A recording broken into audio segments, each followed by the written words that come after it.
No bar, no pinball machines, no bowling alleys, just pool. Nothing else. The trouble with Scotland is that it's full of Scots. Where's the cue ball going?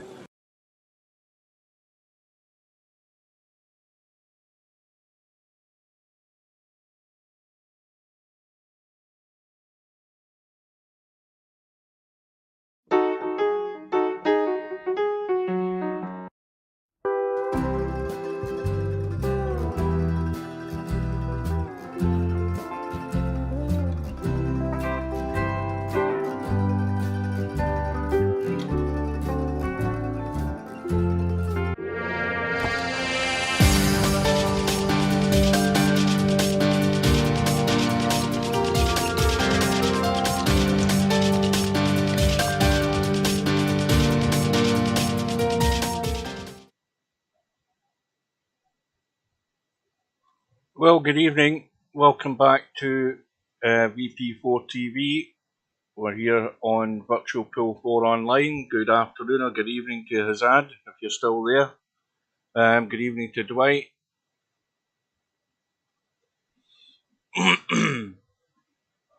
Well, I've caught some sort of bug today, and I do not feel well.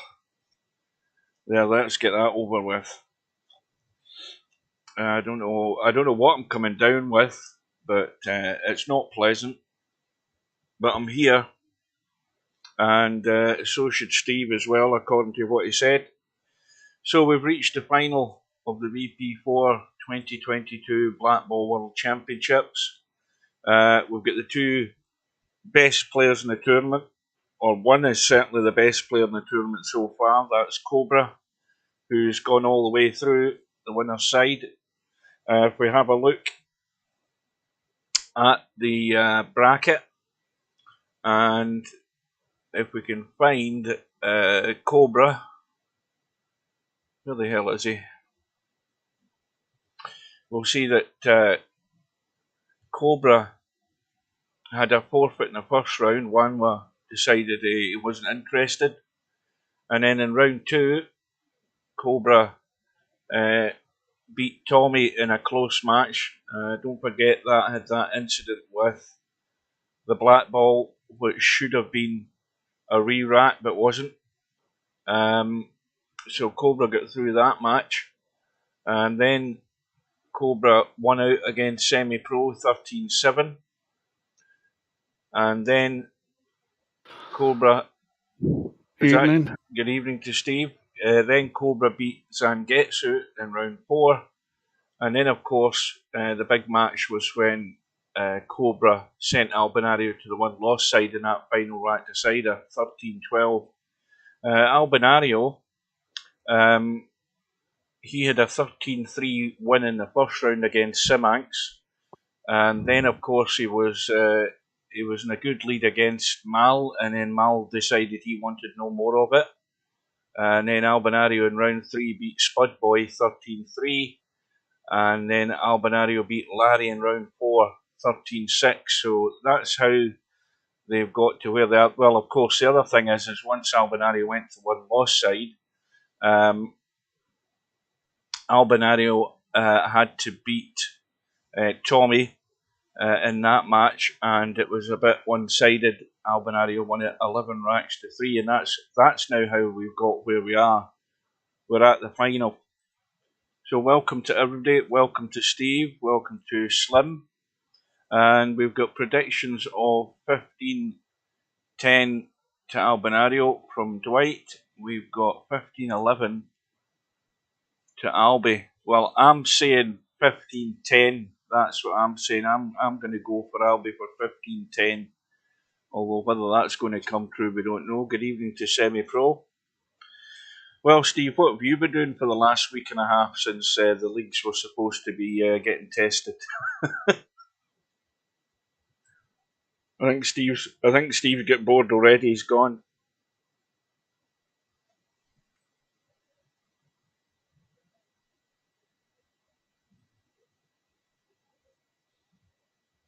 So we're about 4 minutes away. The usual scenario is that Cobra is in getting practice. Albinario is going to turn up at the last minute. Oh, Semi-Pro's going 15-12 to Cobra. And Wit is going 15-13 to Albi. I think it might be about 15-10. 15-12 to Cobra. Good evening to Brainfill out. Steve's probably away getting a coffee.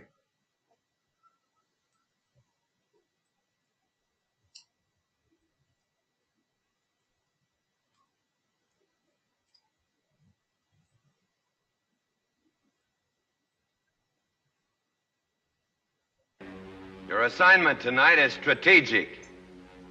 You can't give the enemy a break. Send them to hell. Yep, that's what's got to happen tonight. No let up, no give up, no quitting. Go for the throat.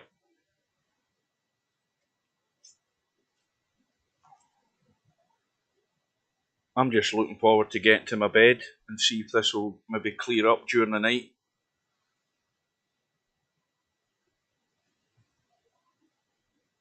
Yeah, I don't know where he's went. He's probably gone to get a coffee.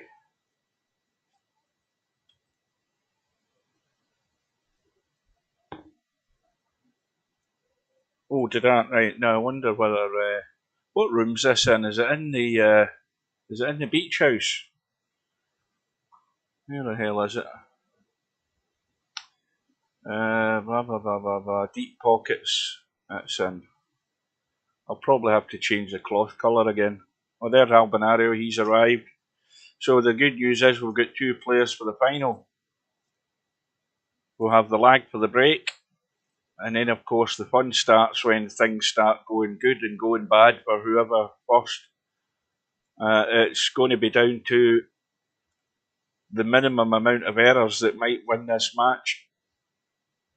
That's what it could be down to, because I mean, you know, the 2 guys have proven that they've got a good way of finding a way out in a lot of these racks. I agree completely. This is going to be about mistakes and pretty evenly matched. I think that Cobra might have Albin's number a little bit. Albin seems to have had a lot of tough losses to Cobra, so be interesting to see if he can overcome that today. Yeah, the psychological advantage definitely to Cobra. But of course, Albinario is going for the double. What's the word I'm looking for? Anyway, he's going for the double, having won the back-to-back. That's the words I was looking for. Yeah, he's won the straight pool, and now he's well. Again, it's proof that Albinario is by far the best all-round virtual pool player.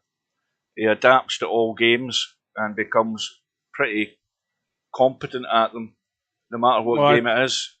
I think if you can win the world's pool, straight pool championship, I mean, the straight pool is if you can play good straight pool, you can play anything, with the exception of potentially one pocket. But you're going to be able to run out in any game if you play good straight pool. And Albin's showing that. I think his weakness in this is that, you know, he still isn't 100% on the strategy to blackball.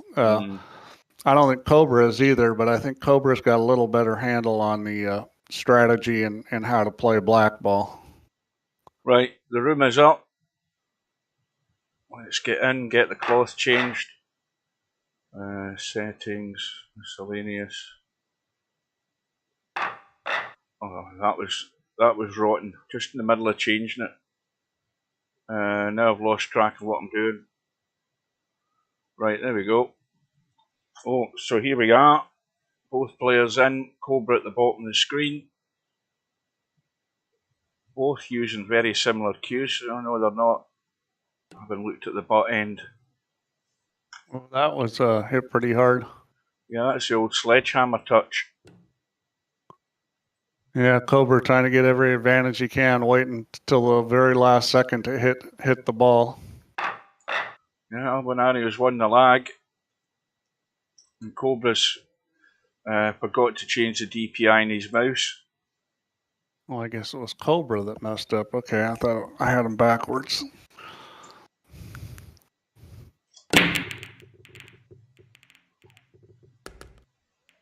Yellow ball up top. Yeah, he managed to get one in. For a while there, it looked like it was going to be dry.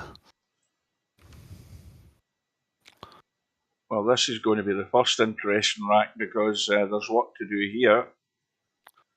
Yeah, I mean, I think reds are doable, but they're not easy, and yellows are also doable, but they're not easy. I mean, it's hard to manage taking yellows, but in a tactical game, they may not be bad. I mean, the problem that he has is that he's only got a really easy shot on the red. The question is how are you going to deal with the problems? Or are you just going to make one ball and then play safe? And that was not a good way to start because he just tied his own ball up. Mark says, can he play snooker? You're talking about Albinario, obviously, Mark. Yeah, Albie can play snooker. Yeah, Albinario fell over the line against me in the Virtual World Snooker Championship 18-16. He beat me.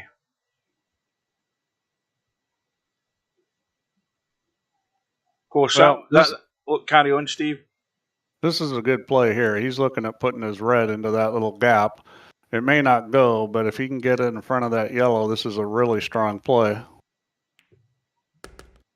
Yeah, he might have been better off just trying to get it to set there than making it, because now what's he going to do?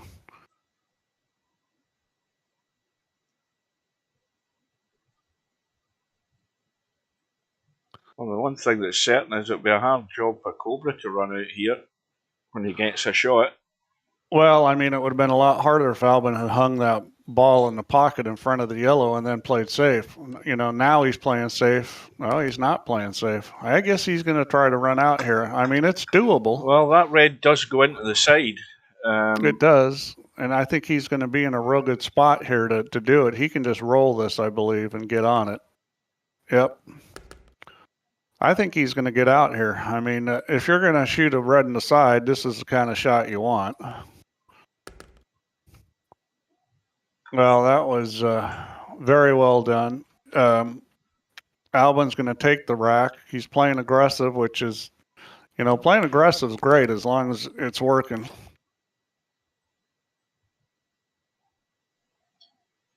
Well, you couldn't ask for a better start. Yeah, you couldn't. Albin's issue isn't how he starts, it's going to be how he finishes. Mm-hmm. Because that's what we've seen with Albin, him getting ahead and then letting the other guy back in it, or it comes down to the end and he makes a couple mistakes. I mean, I think Cobra, he just needs to keep touch. And that's not the way to keep in touch. Now, I got round there quick enough. And the strange thing about that break there, Steve, is Cobra was not breaking at the second ball. He was breaking. It looked like the third and fourth ball he was breaking. He was deep down in the pack. Well, Cobra's a thinker. He does some different things sometimes, and maybe he's found that's a good break. I mean, obviously it didn't work out that time. Yeah, that's what I'm thinking. He might revert back to something similar to what he's been doing so far, but Albinario has to capitalise. These are the type of chances that might be few and far between, but when you get them, if you can stick them away and punish the offender. I'm not quite sure what he's doing here. I mean, I don't like this order. I would have definitely taken the one on the rail first, or I would have taken the one that he just ran up against first. I mean, it's going to work. Well, that yellow just drops into the side.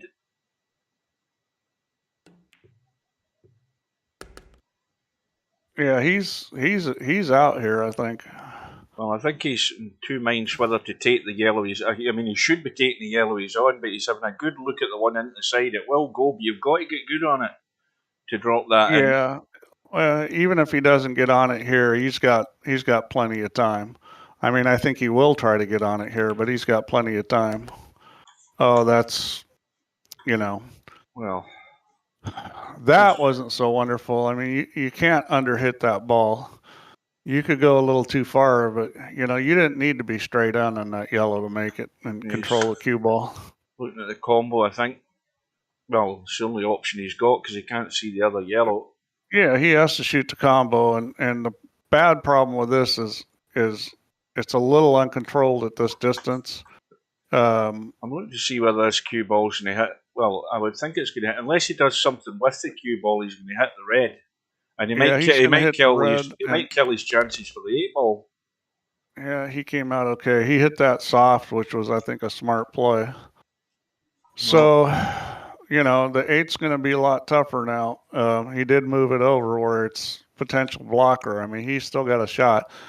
He needs to shoot this ball in the corner and get up for the side pocket shot. And what I would be trying to do here is go 2 side rails. So I'd be trying to hit the side rail. I'd be trying to come in right above that ball. Leave yourself an angle. Something like that. Well, you got to get up. You got to get up top. Well, I don't know whether that's helped him. Let's have a look. Well, the problem here, exactly the same as where it was. Yeah, it's still fine. You just have to be able to control. This is a tricky shot. You've got to be able to control the speed. You're going to slide this cue ball across, and you want to get pretty straight on this yellow. You could be a little above or a little below, and both will work. Well, now he needs a nice little bump here because that's what he's going to play. He's too far above it. And with this light, the problem with this light cue ball is it's going to be hard to get into the right side of this. It's probably going to hit it dead on, which is no good. Now, he's putting right English on it, which is smart because you can curve it a little. Yeah, that was the problem. That light cue ball, you were just not going to get to the right side of that 8-ball. Well, he does have a shot here. He plays this 8-ball off the back of the red. So you hit the 8 into the rail, into the back of that red, and into the corner. I don't know whether has he actually got enough room to do that. Yeah. Oh yeah. Yeah, he does. He's going to play safe instead, which really isn't a productive play against a player Cobra's level. The one good thing that he got out of that is he did not leave a shot on this red here. He's going to force Cobra to move it. Cobra played a very smart play. So now Albin's in trouble. Yeah. That was a game-winning shot Cobra just hit there. Nothing fancy, just a little thin. Because, Albin doesn't make the 8 here. He loses. I mean, Cobra would have to gift it to him. I mean, just hitting it's not that easy. But he's got to try to make it because just hitting it's not good enough. Yeah, I think he's resigned to the fact that the chances of him getting out of this rack are fairly slim. Yeah, he's hitting it easy. This is not going to do him any good. He needed to hit that hard and try to get lucky. He needed to take the stubbish approach on that one.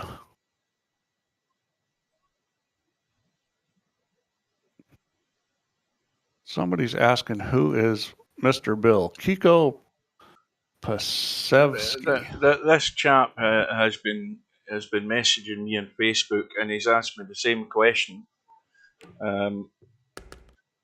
He seems to have some sort of. He seems to be desperate to talk to Bill for some reason. I don't know why. He's got a fascination with Mr. Bill. Steve UK. I don't think that's it, but.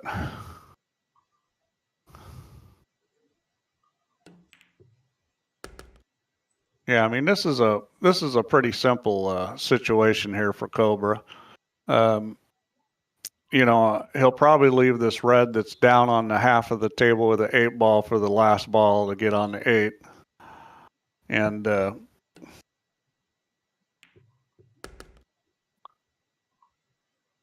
was a little surprised when Albin kicked at that 8. He didn't hit it hard because you know, you're like assuming, okay, if I don't give this guy a free shot, he's not going to run out. And I think that's a big mistake with a guy like Cobra, because you got to figure he's going to run this out probably at least 90% of the time. I mean, you have to make a pretty bad mistake not to get out.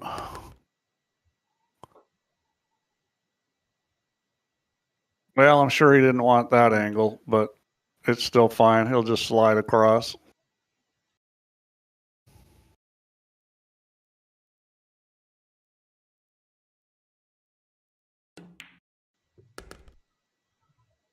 Cobra hits those little soft draw shots like that really well. I mean, that's a great talent to be able to do that. Well, he wants to get reasonably straight in this, so it's just a simple straight drop in and follow through, and that looks pretty good. Yep, all he's got to do is roll this. He doesn't even have to roll it super easy with this light cue ball. Yeah, see how much harder he hit that? Because he wanted to get it to release, and it hardly released. But I think these guys are probably,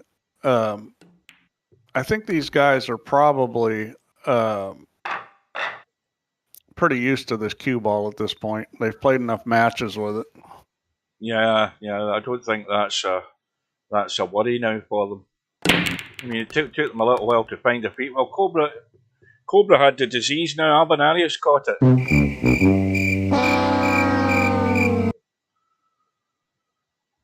Yeah, well, Cobra got away with it last shot when Albin messed up, and look at this table. I really thought Albin, when he had the chance to play that 8 off the back of the red, he should have shot that shot, because you know, that was a reasonable chance. That shot, if you know that shot well, that was probably a 50-50 shot. Maybe not quite that. I mean, it was a ways from the pocket, and it had to be hit pretty exact, but even if it was a 30% shot, you know, it's going to be better than what he did. Well, it's reds all the way as far as I can see. There's your last red to get on the 8 ball. There's your red to get down onto these 2 reds. The problem reds are these 2 in the middle of the table. So yeah, I'm sure he'll take reds. I mean, the yellows are fine too, but you know, the reds are sitting maybe a little better. They're both sitting good. I mean, it really doesn't matter. This one here, you know, obviously I have to get rid of one of them to get to the other one and make it more open to get to the other one in the middle of the table. Well, you know, with this free shot, you may think about messing up your opponent's balls. See, to me, that's a waste of a free shot there. He could have rolled one of those yellows up on top of the other 2, and you just bump that one, and all of a sudden you get them funny where the combo doesn't go so easy or doesn't go at all, and get another ball down there in the end rail. And, you know, you're not really losing anything. The reds were all really easy. So I don't understand just shooting a red in that situation. There's a problem here straight away, because you have to work the cue ball now. Yeah. Well, you know, the thing is if you don't get out, you could use that free ball that just in case I don't get out, I could make it tough so my opponent maybe can't get out. Well, he's played that nice. Now he can just roll through and take the other red into the side, I would think. Yeah, well, it looks like he's going to get there. I mean, you know, it was at least a 90% chance the way he plays. Yeah, he's a little funny here. Can he dab this in and still hold it, I think? I think he can with his cue ball. Put some right English on it and throw the ball. He can also run over and shoot the red in the side. I think with this light cue ball, he could shoot that little shot. Yeah, that looks probably the easier one rather than trying to be cute. I think he's going to let it run. I think he's going to play for the side. Yeah. The good thing about playing for the side is it's pretty natural, because you know, you just hit this a little top, it's going to want to go sideways with the light cue ball. He's going to go the other way. Well, that's fine too. I mean, yeah, that'll do it. He's got to hit a little draw shot, but as long as he doesn't overcook this, he should be fine. Yep. Well, the first error for Albinario is costing him. Scratching the break. And Cobra's got the advantage.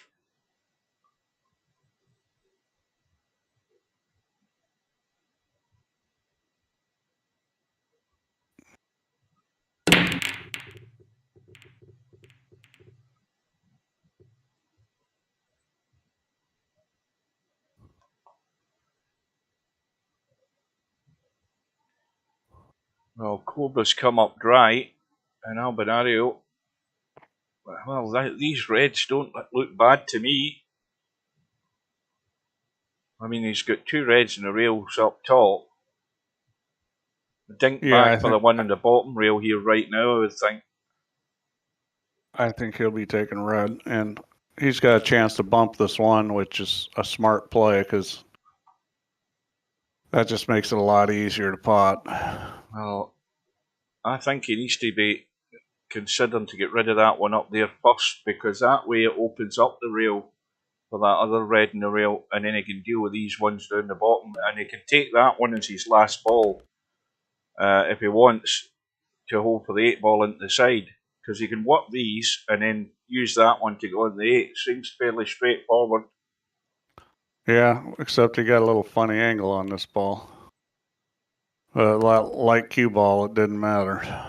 So what do you think of Efren teaming up in a World Cup of Pool, Steve, at the age of 67 for the Philippines? Well, you know, he's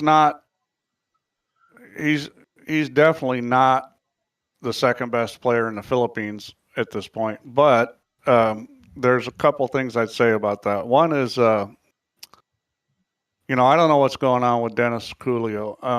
I mean, he can't come to the U.S. anymore because he's got visa problems, but I would have assumed he could go to Europe because Dennis has probably been the best player in the world the last 20 years. I'd say Shane has probably been the best tournament player, but if you're just talking about best pool player, it's probably Dennis.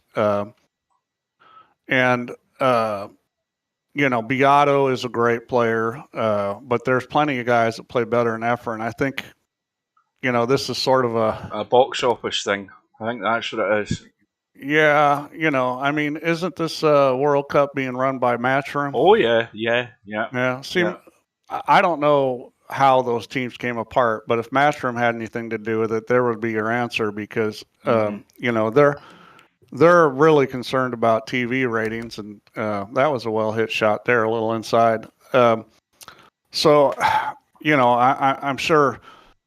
Well, that's picking the greatest player that's ever lived is good for the TV ratings. Yeah, I think it's like I mean, he won't be playing in many more tournaments this side of the Atlantic, I don't think, and it's well, no, he actually retired like about 4 years ago, but he still plays. I mean, he's been playing in the Philippines some. He's come to the U.S. and played some. I mean, he still plays good enough they can win it. You know, don't get me wrong. It's not like that's a pick where it means the Philippines can't win. But you know, I'll tell you the problem with how Matchroom's setting things up. They've gotten better because they got the pockets tighter, but they're still playing on super slippery tables. And they change them for the finals, and you know they should let the tables break in. And the reason why I say that is because it's an equalizer. Mm-hmm. So, in my mind, you know you're going to set things up so the best players shine. And when you make the cloth really slippery like that, that doesn't do it. It brings the lesser player closer to the best player. It doesn't give the best player a bigger advantage. So, they haven't figured that out yet. They finally figured out the pocket size. But you know, the thing you don't realize is that those pockets they have, if they let the cloth break in, they'd play really tough. Plus, you'd see guys like Efren shoot some amazing shots. If you go on YouTube and you look at the shots Efren shot in competition, these amazing, you know, stroke shots and stuff, well, those are hard to try to shoot on slippery cloth. I mean, some shots are easier, some shots are harder. So, you know, it's not like it's a total negative, but it's just Matchroom is still kind of floundering about, but they're the best thing going for pool right now because they're putting on a lot of tournaments and they seem to be committed to it. Unfortunately, they committed to playing 9-ball, which nobody plays.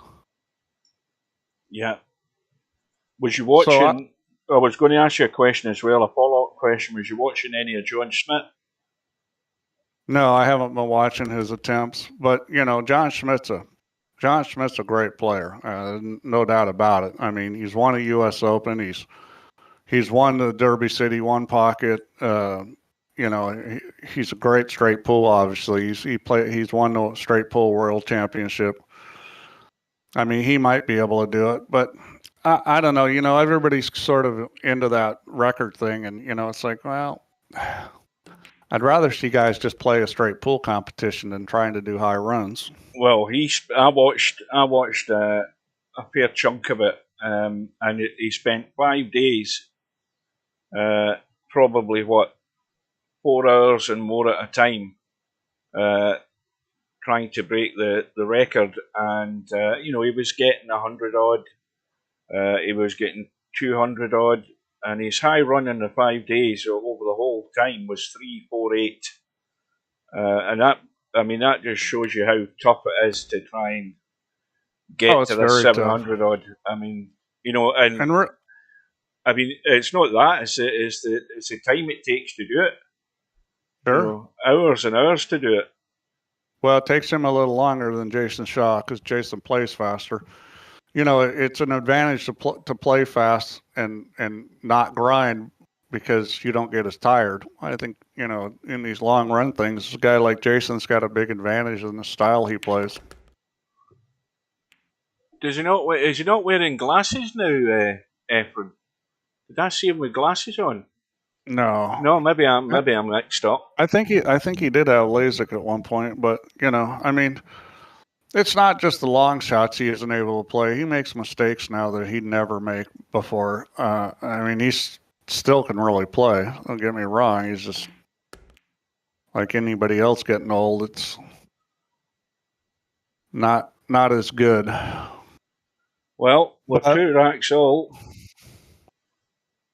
Yeah, and it's looking like Cobra's going to win this rack. I mean, this is interesting choice there. He didn't pull back for the side pocket shot, but I mean, his ball speed has been excellent here today. So yeah, my rant on Matchroom and 9-ball is just like I watched this thing. What's the girl's name? Emily.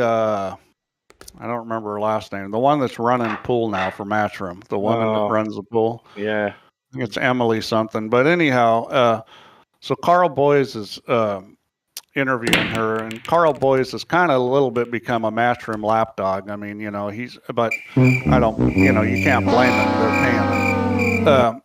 So he asks her about the 9-ball thing and stuff, and she says, "Oh, well, we went to the U.S. and we talked to CSI, who CSI runs, Q Sports everything. International.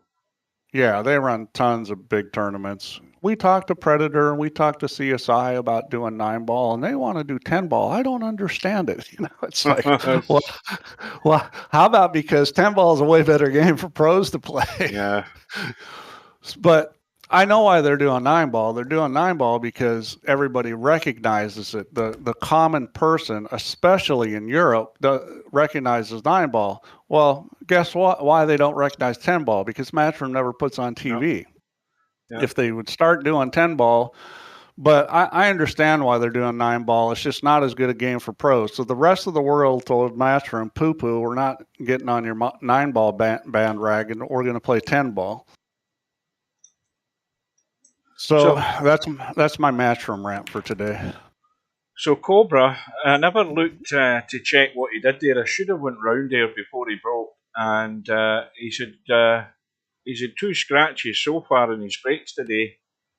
The first one cost him. We'll see how this one goes.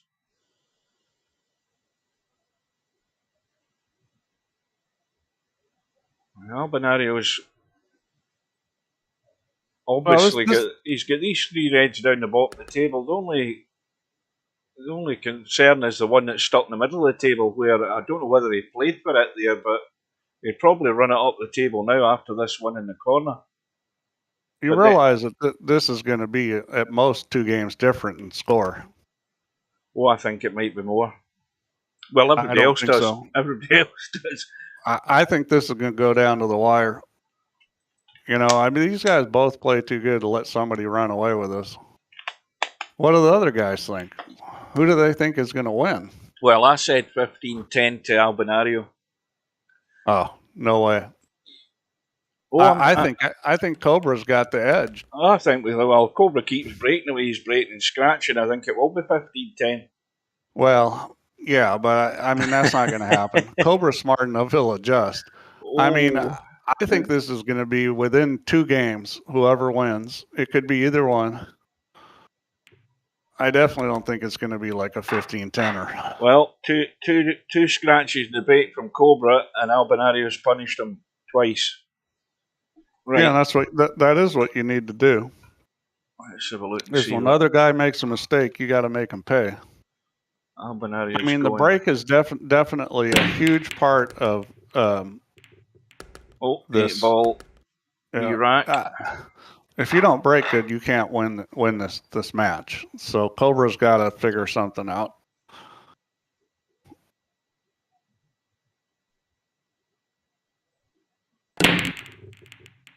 Eight ball again. Take 3. I wonder what the record is for 8 balls in a row. Yeah.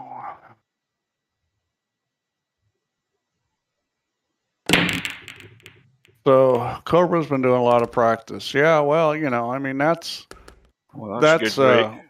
That is a good break. Look at these balls. Yeah, this is it's going to be 4-3 in a second because these balls are sitting really good. Let's see if he's going to shoot this yellow in front of the corner or the one-up table. Either one is good. I think the problem with the one shooting the one-up table is position could be a little dicey. It's a lot safer to shoot one of these down at this end. Tommy, what he's going to do. Tommy, it's 9 ball. It's overdue. It's beyond its. I think we're actually going to do a cribbage. Oh, cribbage? Yep. Cabbage, as I call it. I'm going to set up cribbage, and it'll start in July. Well, that lets Stubb out because he's obviously got arithmetical problems. You know, he's got to count to 15. It's hard to do. It's hard to do that with one hand. No, that was mean. Oh dear, that was very mean.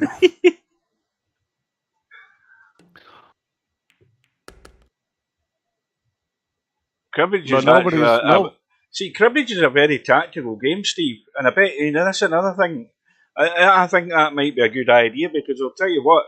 These guys have learned, they've learned black ball during the tournament, but I'll tell you something, there's a lot of learning to do in cribbage. It's not just about not being able to get your partner ball, it's been able to think, and you'll see a lot of players just falling into the trap with cribbage. Yeah. Oh, yeah, I think the mistake that people make in cribbage is they don't play safe enough, and the reason why I say that is that, you shoot a ball and it's a very low chance to get on the partner ball, then it's like that's a ball you shouldn't be shooting. People start trying to get miracle two ball sets, and instead of doing that, you're a lot better off playing safe and leave the guy in a bad position.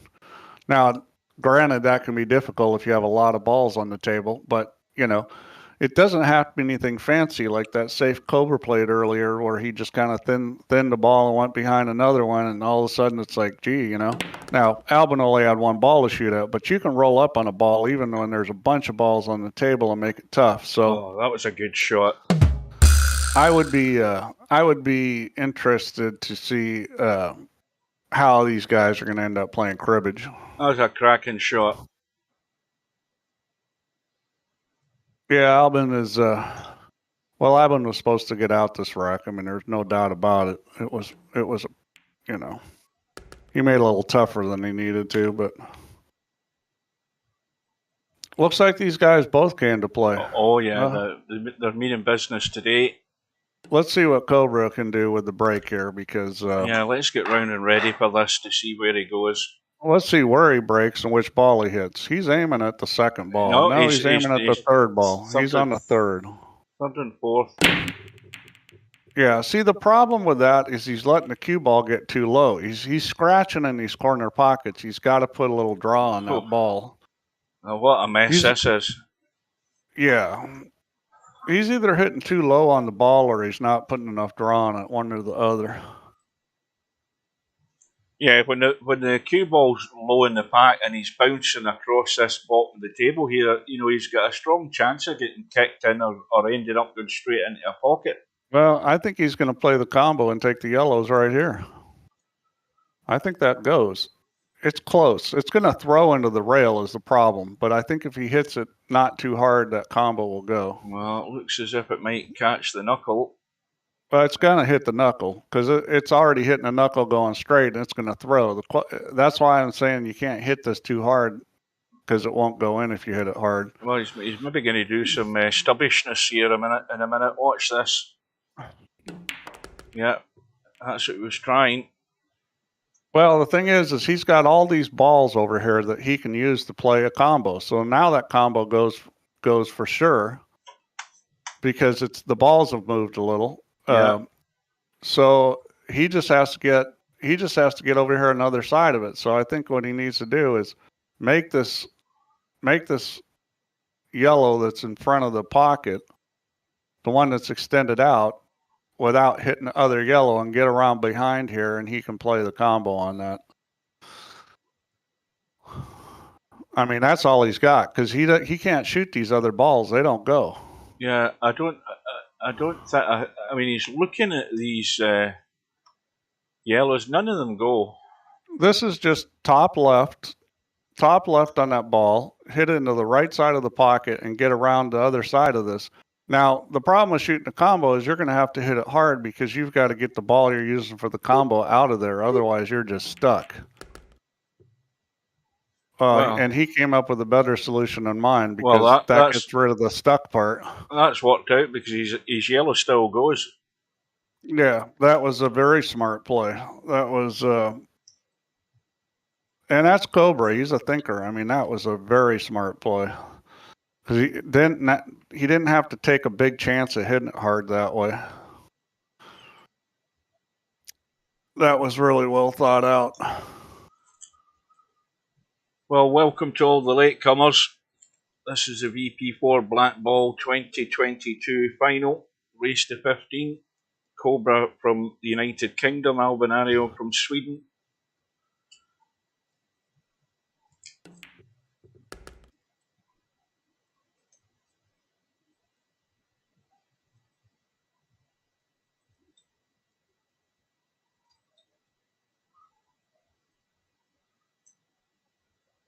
Now, don't forget, guys, we have admins on YouTube, if it's YouTube, if there's any problems.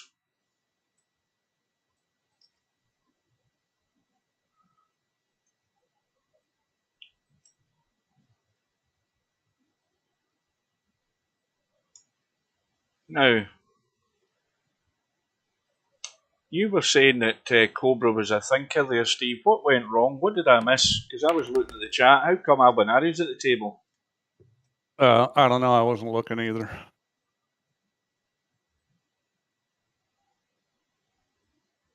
The thing I is, think Albinario's probably always been at the table. Yeah, Albinario's been at the table since the start. You got me confused calling him Cobra. Yeah, I did. My bad. Well, he's got problem here. He's going to have to play down table in the corner. Oh, and he hung it up. He was trying to get shape to play this down table, and he got on the yellow perfectly. But unfortunately, so this is an interesting situation because having this yellow here is a big problem because there's a lot of ways that Albin can shoot at the ball that's hung in the pocket because of that yellow that's extended out. So this safety is a little bit tricky. I mean, this is a tough situation. Yeah, I'm because not I sure mean, what he's looking at. He's looking at putting this red right in front of the yellow. oh dear. He tried, you know, and it hit the knuckle and kicked over. That was the problem. You know, at that line, he was going to have to hit a lot easier. Well, that's another unforced error from Cobra. That's 3. Yeah, that was a tough situation, though. I mean, I think he shot the right shot. That was a very difficult situation. He had no good safety play. I mean, I think he did the right thing. It just, you know, the execution wasn't as good as it needed to be, but that was tough. I wouldn't count that as a mistake just because that was very difficult. The situation was difficult. The shot he was playing was difficult. It's hard to say, oh, you know, that's a mistake when, you know, it's one of those really low percentage situations.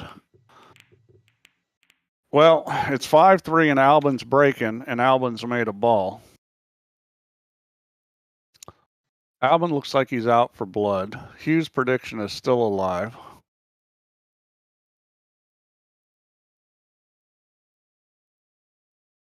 Yeah, I mean, but it's doable. I mean, the Reds only has one ball really in trouble. The Yellows, that same ball next to it, he's got a ball he can use for breaking out. He's going to take the Reds. I think this is doable.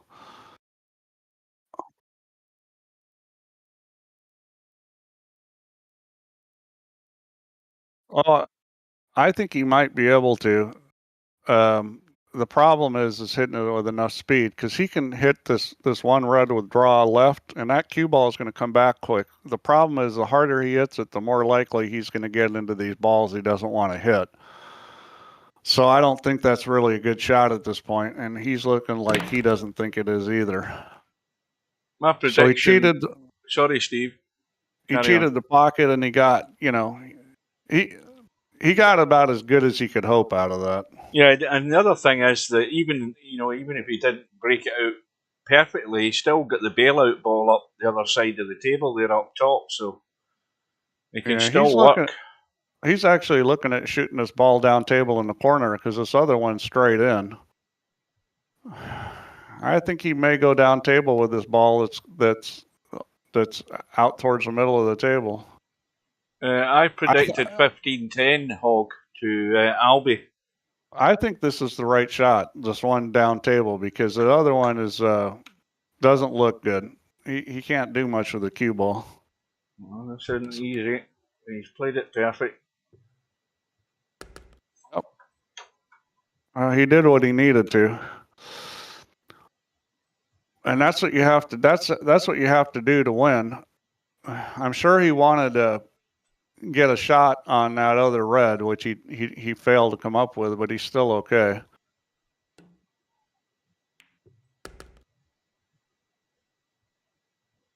That's not the angle you want. Oh boy. Now he's got trouble. He's going to probably have to shoot this other red. I'm in my usual commentary attire, semi-pro. I'm sitting here naked. Just get that image into your head. He may shoot this one that's close to him and then shoot the one over by the rail. Yep. I like that order because I think that's the easiest way to get a good shot to get on the 8, which is, you know, the 8 doesn't go a lot of places. I mean, it barely goes in one side pocket. It doesn't in the other. It doesn't up table in either corner. So he's going to have to shoot that 8 down table in one of the two corners. And he's got to, when he plays this red, this one that he's going to be playing, he needs to make sure he gets up the table high enough in between these two yellows to get. I don't think he has to get up high because he can come right off the long rail. Yeah, he's going to play to go off the long rail. So this is just is he going to maybe a you check touch this of right spin? Yeah, check just a teeny bit of right and just come out. He just has to get the speed right on this. I mean, the line's easy to get on this. It's just getting the speed right because he's coming across the line. Yeah. I'm sure he's going to be trying to shoot it in this other corner. So you hit it too easy. Yeah, he's just see, he needed another Yeah. 8 inches on that. Yeah, he didn't roll long on that. He rolled short. He was trying to get all the way out. And that's what happens when you put a little Czech English on it. You've got to hit the ball harder because it's going to kill it off the rail.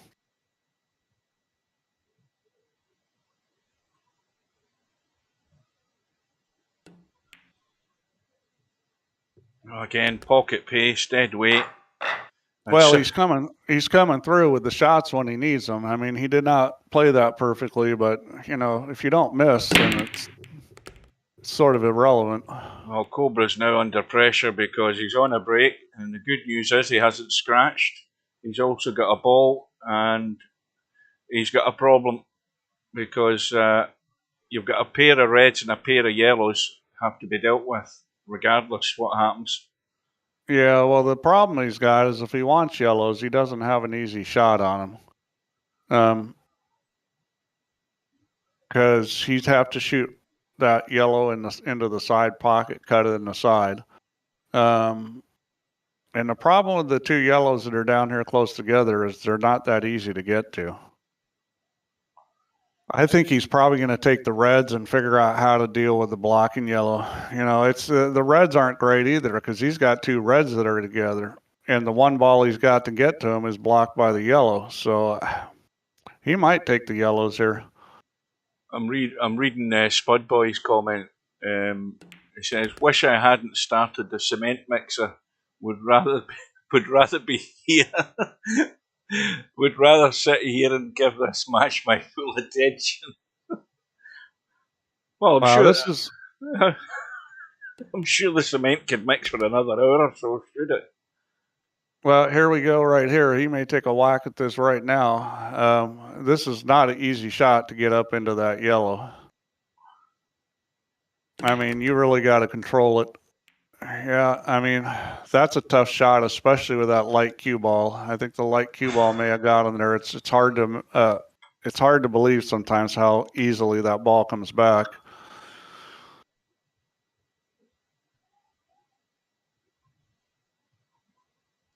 And the other problem, of course, now for Cobra is that both pockets are blocked up the top end. Well, he could put this red right in front of the yellow, and it's blocking his ball if he wants to, and then he has a ball in front of the pocket he can use to break those out later. If he's going to give up the table, that's what he should do. He looks like he's going to try to run out, which, this is it right here. He's going to go forward, and I think he's probably not. I think he's probably going to hit the red straight on. We'll see what angle he can pull. I think he can get into the yellow if he hits the straight enough. Yeah, he's either got to hit the yellow and get it out of the way, or hit the red and get it up the table, because there's no good. It's no good just staying in the top half of the table. Well, that'll do. He got into the yellow first. That was a good shot. He didn't overhit it. You hit that harder and it doesn't hit the yellow. It goes wide of it. He hit it at a perfect speed to get into the yellow.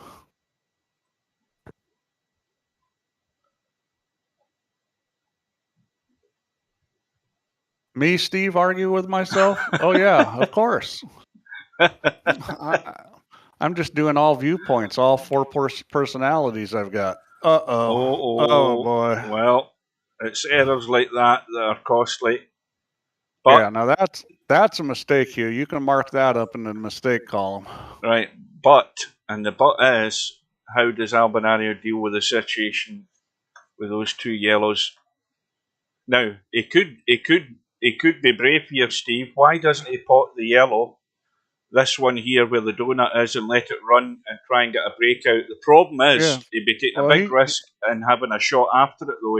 If he misses it completely, he's okay, but he's got a natural shot to go 3 rails behind that, Yeah.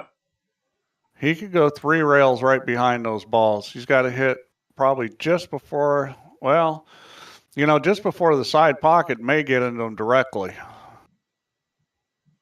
It just depends how much he can get it to open up off that rail. He's gonna pass on that and play for something else. I think he should have took the risk there. whatever he was going to play for, I'm sure this wasn't it, because this is no good. Yeah, he's neither here nor there. I think that's an opportunity missed there for Albinario. It was stared him in the face to let that cue ball run there. He might be able to do it right now, cutting that ball in the side pocket. I think he can probably get into him, because I think that ball is, God, it's close getting by the other ball. The biggest problem is you can't go into the thin side of the pocket, but I especially that light cue ball, I think it's going to be hard to avoid hitting that other yellow. Well, I think he's in between. He's in between shots. I don't know. He's making his mind up what to do here. He's back at this other one. He's looked at the one on the side, I think. Oh, he's playing off the ball. Now it's a combo. Look at that. That is absolutely plumb.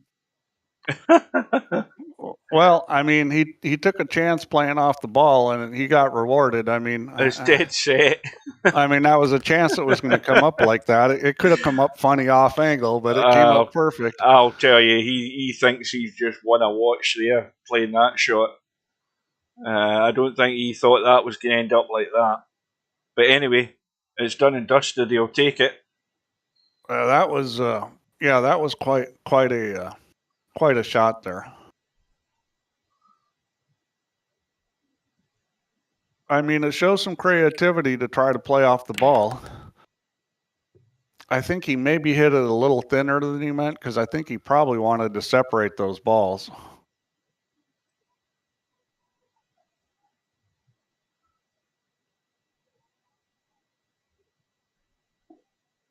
And he's just taking his time and double checking that he doesn't do any numpty here. Yeah, he's been very solid all day.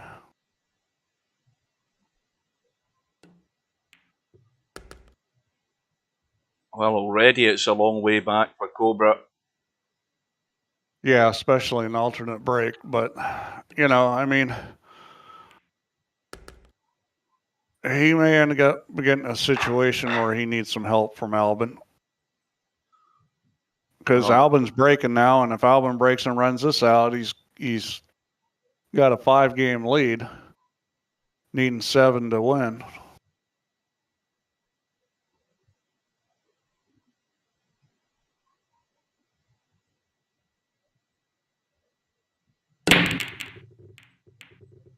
The 8 ball trying to get in again. I think that's dry. Yeah, well, Cobra's chance, the first of a few, has arrived, and he has to deliver. And I'm not sure it's time to use the must-do word yet, but we're quickly getting there. He needs to make something happen. Well, the way these yellows are sitting, let's have a look at what he's got here. I mean, he's going to have to get in between and play probably the second yellow onto the one into the corner, rather than leaving a 3-ball combo, because that's not on. Well, I know he looked at the kick behind the 8, because, the only bad thing about that is you have to hit it with some speed to make sure you don't get trapped back there, which, could put one of your yellows in a bad position. Because it's kind of funny here how these balls are sitting. Yeah, he's going to cut. I think, in fact, even if he plays the cut, he's got to cut that, because that could just stop the yellow in the pocket rather than dropping. I'm a little surprised he didn't shoot the kick on the yellow there, because they're sitting pretty ugly. Those 3 balls, because those other ones don't really, the one on the second ball out, it does go if you hit it real good past the other ball. And he may end up having to shoot that shot, which, you nick it wrong, and then all of a sudden you lose the game. Well, he's running out of opportunities here to get good on a shot. He almost can make this ball by the pocket. He might be able to shoot that ball, the ball that's hanging in the pocket. He might be able to shoot that. Because I don't like this shot trying to shoot. That's so tight trying to shoot by that other ball. Well, that is very tight.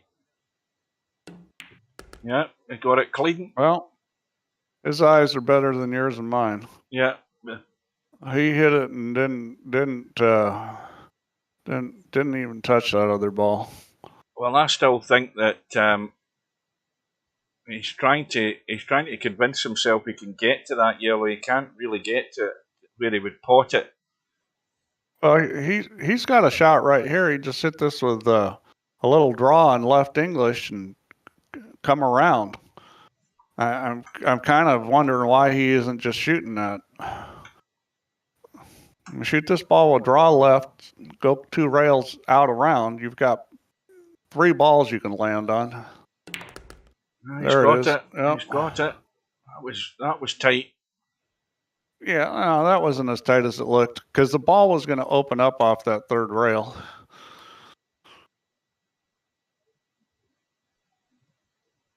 So now he's trying to figure out order because he doesn't want to leave this ball down table for last. I mean, it can be done, but I think he probably should because where the 8 ball sitting, he can shoot it. I would shoot the one by the 8 ball into the corner, then shoot the one down the rail, and then because you can just stop it there and have a shot on the 8. Yeah, I mean that seems the simplest way out here, Steve. Yeah, well, you don't want to put yourself in a position where you have to do something funny. Yeah, and what you don't want to be doing is playing the one above the side pocket as your last ball and cutting it and trying to get the pot and get the cue ball out for the 8. He just doesn't have a good angle to play this one down table first. He's gonna you know, the thing about Cobra is he may have taken a little time there, but he figured out the right way to play it. Now this shot's a little bit risky because you got to hit it with a little speed to get the cue ball out. Yeah, this has got to be flush. Is he going? I think he's going. Oh no, he is. He's got the draw on it now. Yeah, he's just going to stun it over. Hit it well. Yeah. See, now all he has to do is he doesn't have to bring this up table. He's just going to stun it over to the rail and out, and he's done. I mean, he doesn't want to baby this because you don't want to be too close to that rail. Yeah, that's probably a smarter play. He didn't stun it. He rolled it. That was guaranteed. Well, it's still a pressure run out for Cobra. Yeah. Oh no, Cobra's not going to roll over. There's no give up on that guy. I mean, I fully expect him to come back. I mean, the real question is what's going to happen to Albin going forward, because in the past we've seen him falter, and if he doesn't falter, then it's going to be tough for Cobra to win this match. How many 8 balls have we saw go in the break? That must be the 4th. I think that's the 5th. 4 or 5 anyway. I mean, it's and that's Cobra back to the 2nd and 3rd ball rather than the 3rd and 4th ball. He's on the 2nd there. Uh-oh, watch out. Oh, God, that was a shitty kick. Oh, man, that's brutal. And that's Cobra's 3rd scratch in the break, and every one of them's cost him. Yeah, he's wondering what the hell is going on. I mean, that's just brutal. That was a brutal scratch. Well, I think if Albinario gets out here, this will be painful. Well, you know, he just had some momentum coming back. He made a great out. You know, he's looking at breaking, running out, and he scratches. And, you know, the balls had spread really well. Now,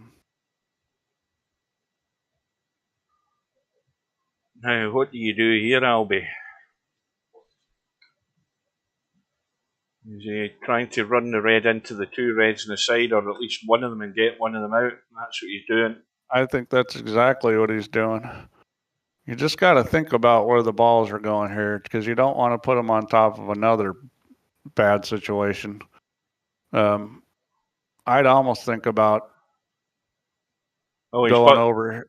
I'd almost think about going directly into those 2 rather than using another ball, because this is less controlled. He could go over here, go between these yellows, and go directly into those balls, rather than using this one. I think he wants to use this one just because he's got a blocking yellow in that pocket. And it looks like it's come out good. He doesn't have any problems. He took a little bit of a chance there, but I mean, it sure looks good now. I mean, this table's like you could run this table out, Hugh. Yeah, join the dots.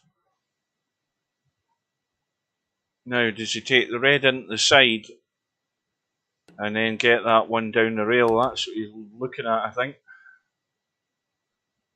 I don't think he wants to leave that, seeing as he's in the vicinity of it. Yeah, it'll be interesting. I mean, he's either going to shoot the one down the rail or the one in the corner. The obvious thing after that, though, is I mean, you can take that one up the top. I don't think it makes any difference. I'd shoot the one down the rail here and come across and then shoot the one in the corner and then shoot the one in the other corner and try to come out and get this one that's by the 8 ball. Yeah, that's the problem ball. Yeah, that's what he's going to do. So he's going to shoot this one here, and then he's going to shoot the one in the other corner, and then he's going to come out and get on that one by the 8. And if he fails to get there, well, you know, he could leave that for the last ball too. It's actually sitting in a better proximity than the one up table. Me personally, I'd play shape for both of them right now because it's just safer that way. Well, it's going to be this. This is going to be the last one to drop the 8 into the side. Yeah, this is sitting good because he can just roll this. He's going to roll this with a little bit of left English. That's perfect. Well, when you look overall at the match, regardless of what the result's going to be, if the result is going to be the way it looks as if it's going to be, then Cobra can count the scratches and the break that have cost them, and every one of them has. Yeah, I mean, that's been the difference in this match is all those scratches on the break.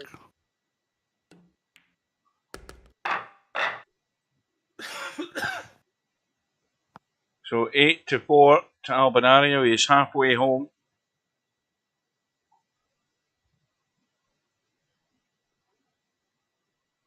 And he's on the break.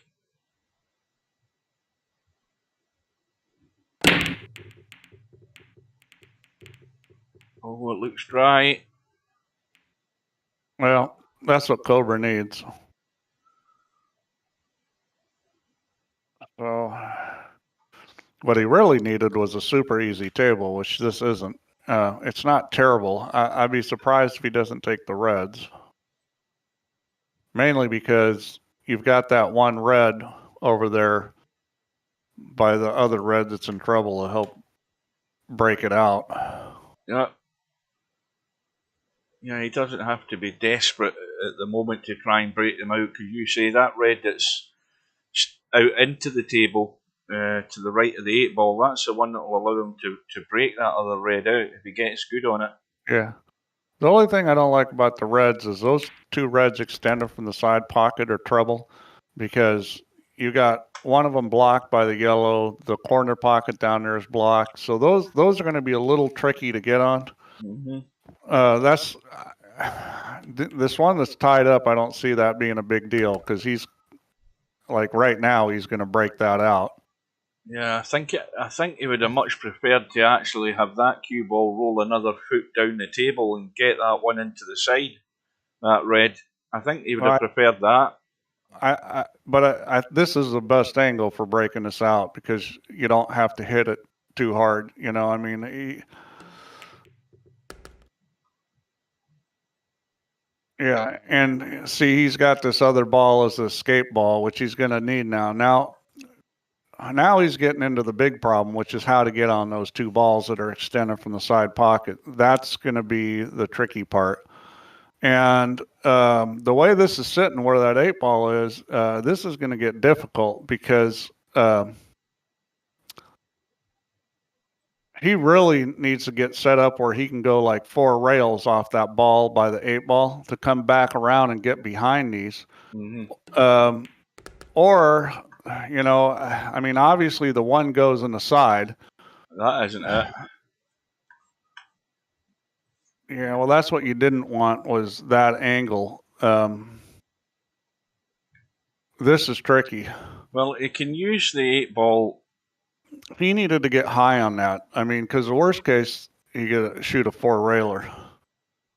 This is tough. He might be able to use the 8-ball. Is he going to jack up? He's going to maybe be able to use the 8-ball to. I think he can. You got to watch out here for the scratch in the side pocket. Needs a spin to work, but it ain't worked. Well, yeah, those were gonna be his undoing if he didn't figure out a way to get on him, and he didn't. Well, I think he's got to try and roll this red past the yellow and try and get control of that pocket. Looking at it, he's got not much room to work with. Well, he can't shoot off the back of that yellow because he doesn't have that shot. If his cue ball was a little different, he could have played off the back of that yellow, but not where he's at. He's trying to build it in off the one. That's a cracking shot. Yep. Unlucky with the position, though. Well, okay, this ball does bank. Let me take a look at this. You got to miss the kiss is a problem.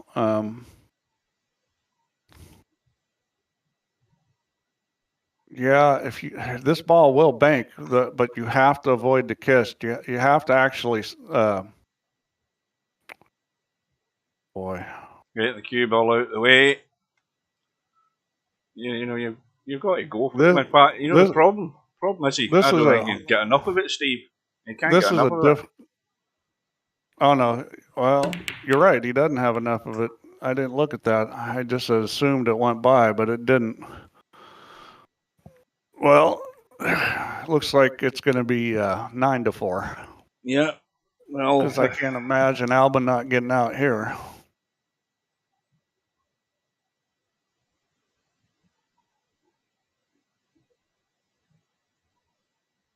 Well, you would think that. I mean, it's only because of where the cue ball is. He's forced into taking probably the yellow on the left-hand side, or is he looking to squeeze the other one past that one?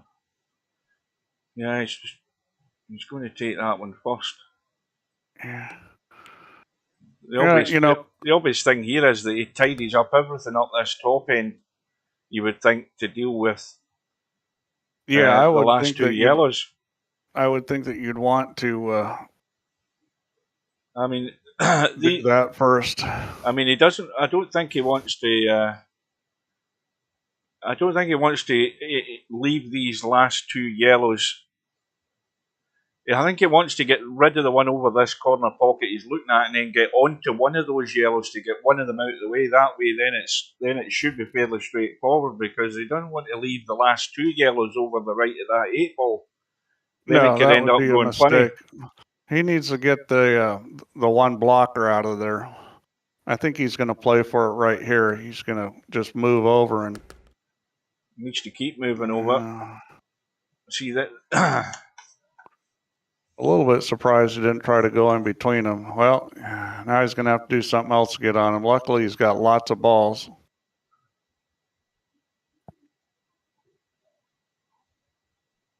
Cobra really hasn't played that bad. The break has just killed him. I mean, he failed to get out this rack, but it wasn't that simple. I mean, it looked simple, but those two balls extended out were a real problem.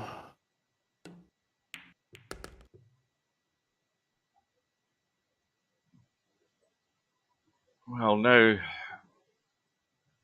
drop the yellow in up top. Maybe check the cue ball a little bit, just to come into line with the one into the side. Yeah, well, you see, he hasn't actually got into that enough. No, I mean, he left it short, which was not what you wanted to do. I mean, if you were going to do anything on that, it would have been better to be long. He's probably going to have to.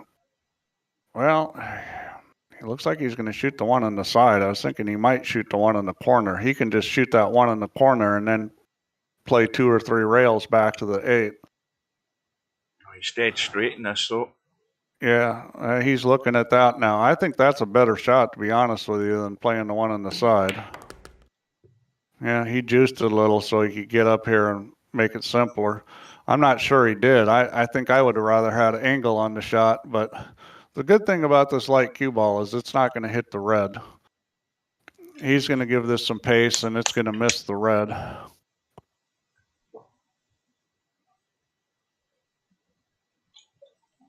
You just got to convince yourself it's going to miss the red. It will miss the red. The only way you can hit that red is to underhit this.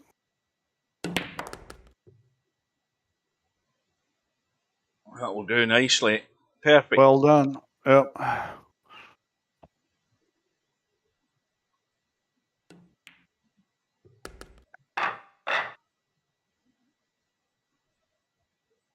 Well, I think everybody's going to have to revise their pre-match predictions. My 15-10 doesn't look as if it's going to happen.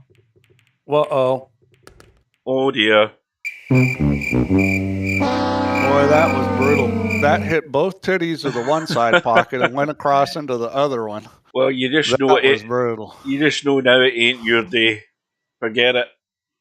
I mean, yeah, it's beginning to look like that, like it isn't his day, because you know, I mean, not to take anything away from Albin, his play has been brilliant, but without all those scratches, I think this match would be pretty close. Right now, you know, what is that? The fifth time he scratched, or the sixth time? It's the fourth or fifth time.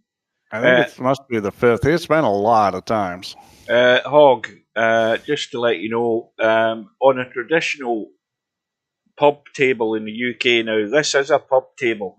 You call them bar tables, but you're at bar pool tables. This is a pub table. And obviously the pub tables in bars and pubs in the UK are coin operated, like most are. And the cue ball is always slightly smaller physically in size than the rest of the balls, and that's so that the cue ball will run through the table and come out to the kitchen end of the table for you to play it. In VP4, the cue ball isn't smaller, but the cue ball is physically lighter because it is lighter in real life in the pub tables, because it is a smaller circumference, so it's got less weight in it. Well, come on here now. Let's tell the full story. The reason why it's still like that is because over in the UK they have this thing about tradition. Yes. They could easily make the cue ball the same size and weight with today's technology, but they choose not to because this is the way it was in the past. Here's another rant coming. They want to make it that way all the time. It's the same reason why the snooker rules are 15 pages, because they don't want to change anything. They just want to Band-Aid it. All right, I'm done with my rant. So, Albinario on the reds, and well, that red squeezes past the other yellow, I think, into the corner. Yeah. And this is looking like 10-4 here. Well, not quite, because that 8 ball has to be got at one way or another. Yeah. And that's the only lifeline that Cobra's got in this rack. Well, it does go in the one corner up table. It will go in one corner, but it's not going to be easy to get there. He has no easy way to get on that. Let's see here. Now, see, what you should have done there is I keep telling everybody, remap your replay button to your backspace key. That's what you should always do. In fact, replay should be... it back. It doesn't go up in that corner. Replay should be defaulted to your backspace key in VP4. That's another bug in the game, because people keep accidentally hitting the R button. But that's me. That's my rant over. That's probably a good idea, but... Well, I know you guys don't like change. It's a tradition thing. Well, you know, I don't think we like change here either. It's just that we don't value tradition as much as you do in the UK. No, I'm not saying that's good or bad. It's just the way it is. Oh, he bumped that yellow. Now, I don't know exactly what Albinario had planned there. Because he didn't seem to be that he was sort of really convinced he was going to be potting the red. I think he maybe tried to get delicate there just so he could get a shot on that red next to the yellow up table there. And maybe he's taking his eye off the ball. He's got a pretty good safety here. where he hits this yellow into the red and then locks the cue ball on that other yellow.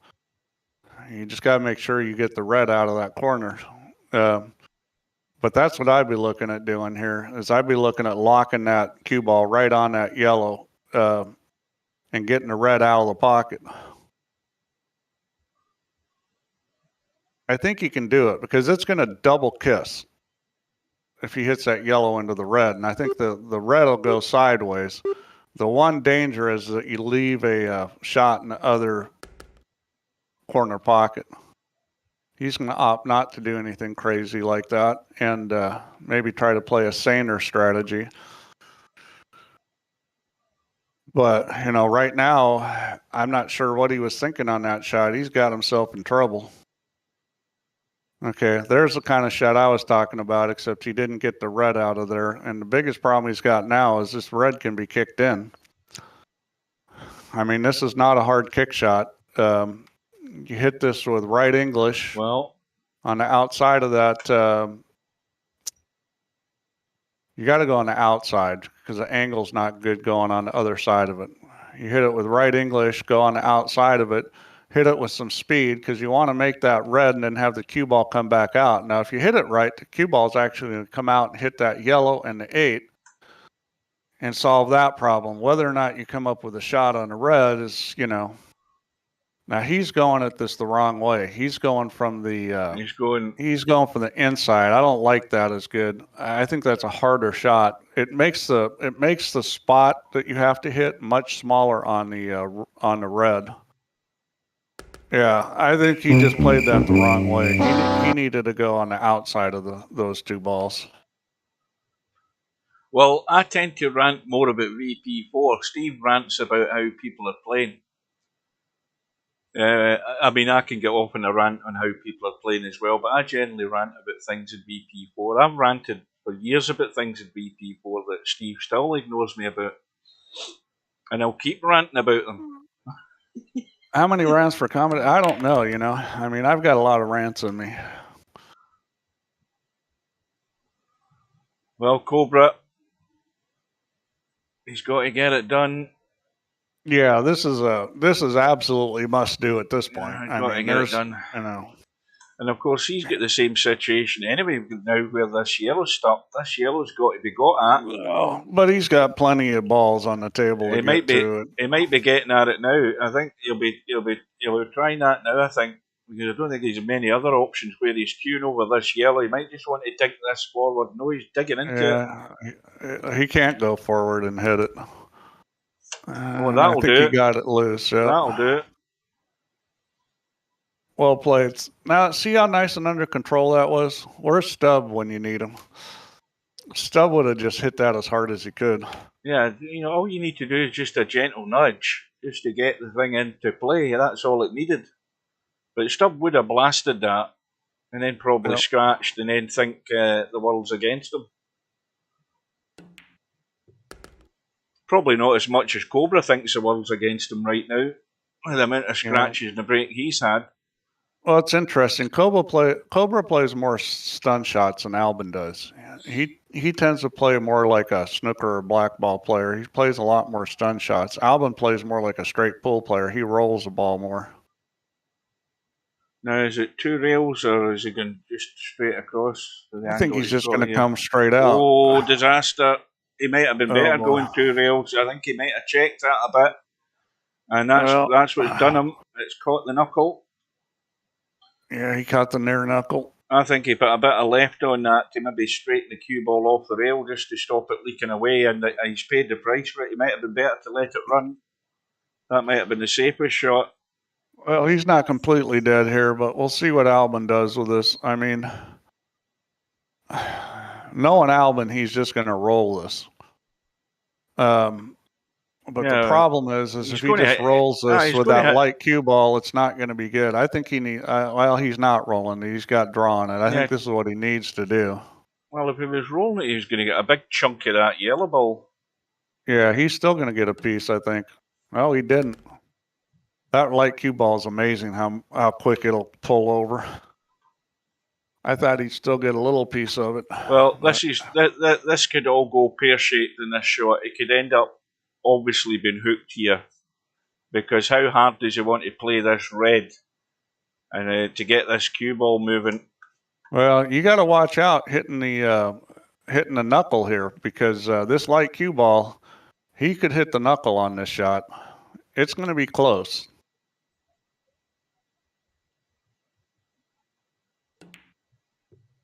Boy, it was close, but he avoided it. It was just outside that knuckle. Well, Albinario on double figures. It's 10-4, and it's well, when will the nightmare end for Cobra? Because that's what it's turning into. Yeah, I never expected this match to go this way. Of course, I never expect to see Cobra scratch so many times. And, you know, he's also missed a couple balls. And one thing about Albin is you don't want him comfortable, because he pretty much, I can't even remember Albin missing a shot. He might have, but I don't remember it. Well, Albie's got an immediate problem in that I think he can get that yellow, right? So if he can get that yellow, then... Yeah, he can shoot that yellow. Now, he's going to shoot that yellow and roll forward. So if he shoots that's what he needs to do. He needs to hit this with the right English and try to get as forward as he can and get a shot on that ball into the side pocket, the one just past the 8. Yeah. Or he can run into the red yellow. He needs to go forward as much as he can. He's not putting any English on this. If you're trying to get into that gap, if it keeps going, he's laughing. Yep. Well, he got there. He's not quite laughing, but he's on. He's got a shot, but this could end up funny. Well, now if he gets really lucky here, Steve, he cuts this yellow into the side. He goes to the rail. He comes into the gap between the one red and the two reds, and he finishes sort of here. And he's got the other yellow back into the side, and he can roll through for the yellow into the corner.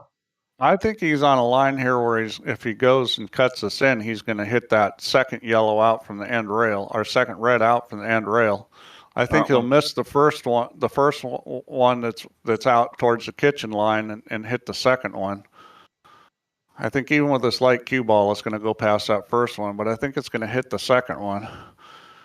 Unless he does something with the cue ball. If you just cut this, I think that's a natural path. What's he doing? I think, yes, cutting it. No, he's playing the bank. Yeah. Well, now he's in trouble. Yeah, I think he was better off cutting that, because the natural path looked like he was going to come up with a shot. I mean, I commend him for shooting a bank. He's one of the few guys that has actually decided, hey, I'm going to shoot a bank. That was kind of cool. But obviously this isn't working out.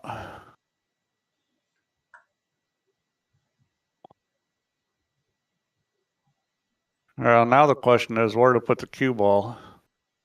I think you could try to move this yellow over and get it on top of that one red extended from the side pocket and take the cue ball onto the end rail. And, you know, try to make the situation tough for Cobra. Maybe you run into that red and you just don't want to make it on the side. That's a problem. Yeah, he didn't get far enough. He wanted to get all the way down the end rail, and the problem is he didn't block that one red. Well, I'm sure he was trying to do something like that with the yellow and the cue ball. That was an easy shot. Well, Cobra's still got to get a good first pot in here. I mean, he's obviously got the straightish one to the left of the 8 ball. He's got a good shot here where he can run this red and bump that yellow. Yeah. And he can also play safe with the cue ball. And he can make this right off this yellow. I mean, if that's an easy shot where that yellow's sitting to make the red. Go into the rail and then the yellow. Well, the only worry about that shot, Steve, is if he cuts that red into the yellow, as you say, he's going to push the yellow towards his other red. No, he's played it soft, but he's done exactly what I thought he'd do. He's locked it up. But that's okay because he's got a red right there to help him get out of that. I mean, I think that was a good shot because even if that thing hung up, you know, the way he played it, well, the way he ended up playing it, he would have given up a shot on that yellow. But no matter what, if he hung it up, this other yellow was in jail. So, I mean, I think that was a good play. So now he's just got to figure out how is he going to get to this. Obviously, he's not going to get to it on this shot. I could just shoot this on the side, and then he's got a nice angle on the other one on the side to roll over there. Well, he didn't do that. He's going to play it off the corner. This is a little dicey because, you know, getting the cue ball into it, you can't hit this too hard, but you need speed on it. He doesn't have a good angle here. Could double kiss and just leave it there. He may play this off the yellow. I mean, I think that's a pretty good play to play the red off the yellow because I think going forward is going to be a little tough. Yeah, I think he's going to play this off the yellow. Yeah. Yep. That's a good play. That worked. Yeah. Well, you know, I mean, he's missed a couple balls and then the rest of it's been the break, and that's the difference in a score. You know, it's amazing how just a few little things can make a huge difference in a score when you got two good players playing. Well, I don't know whether anybody. I mean, I basically have lost count the amount of scratches in the break from Cobra, but if you add them all up, I think he's had 5. Well, it would. I think it would be at least one behind or two behind at worst. I think he's had 5, and I think Albin's run out on 4 of them. Mm-hmm. So that's that's an 8-game swing right there. Those 4.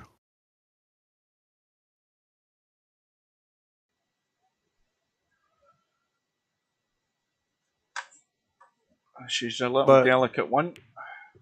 You know what? Never say die, because you never know when the Mo's going to turn around and go your way. And that's what he needs. He needs a lot of Mo at this point. Well, what he needs now is a good break, a ball, and a shot and a run out. That's what he needs right now. Yeah, he absolutely needs something besides a scratch.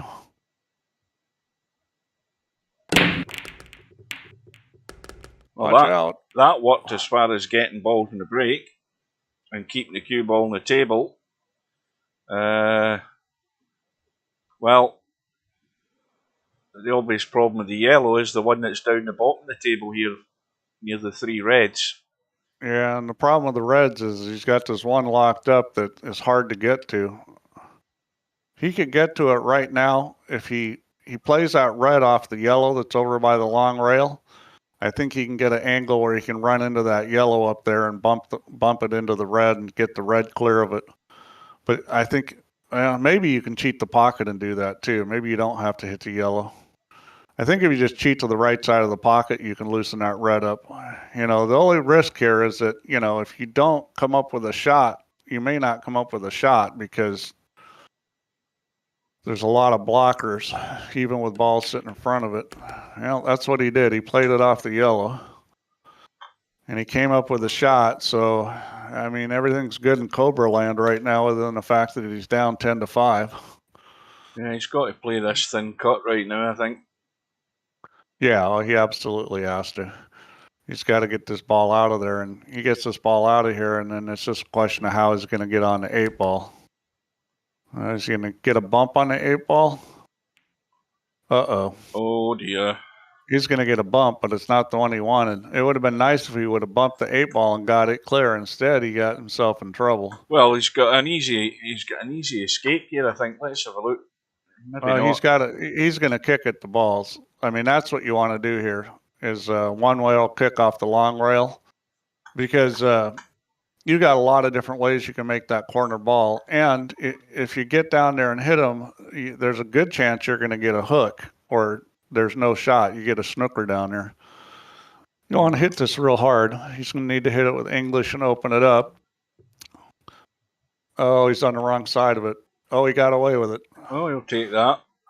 Yeah, he gets on top. He gets a little bit further over there on the other side of it. He makes the ball, but this is fine. He got away with it. Well, Cobra's probably thinking I deserved that. I deserved a little bit of a roll there. Albin may be able to cut this ball in the side pocket. It looks a little too thin looking at it from here. Oh, I think it's a good line into the side pocket, Steve. I think it's close. It's close. It may go. It looks like he's going to shoot it. Yeah. I mean, it's very close. It looks to me like he needs a little more ball than he's got, but we'll see because he's probably going to shoot it. His only other choice is trying to kick, safe, which... he's got a slim to zero chance of doing that, I would think. Well, you can play a safety off of this ball too. Remember, I mean, it's... Oh, beautiful. Beautiful. Yeah. Obviously it went because he just made it through enough that it went in. Well, that's brutal because Cobra played a pretty good shot, and then Albin comes up with that. Yeah, that was very strong.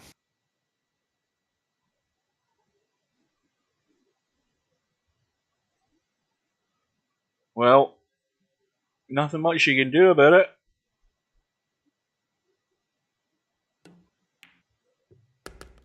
Albie's had his game face on right from the start. Oh, well, he just took it off right there on that shot. I don't know. I'm not sure what that was, but I'm sure that's not what he wanted. Well, he's going to have to just let it run and come out in between the 8 ball and the red ball, and he's fine in the yellow. I mean, that seems to be...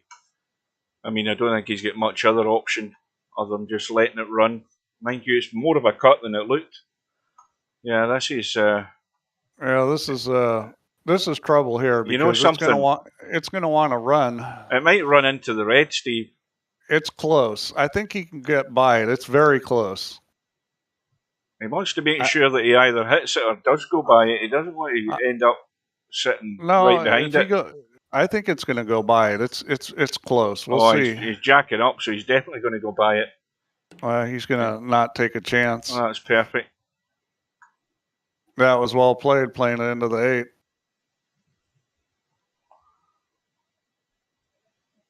Yeah, that's the thing is Albin, even when he's gotten himself in a little trouble, has figured out how to get out, and that's how you win. You know, the guys that have been watching these matches, when you're watching Albie, you need the touch of a surgeon just to caress this cue ball, play these little stuns, and we're talking about little gentle stuns. That was a little sort of draw onto that 8 ball, but everything was controlled about it, and that's where you will win at this game if you have the touch. This slamming technique and banging balls that Stubb has, he's probably worked out long before now that it doesn't work, but Albinario's technique and Cobra's technique are what wins you the game. Yeah, well, Albin plays good straight pull, and if you play good straight pull, you're going to play good 8 ball.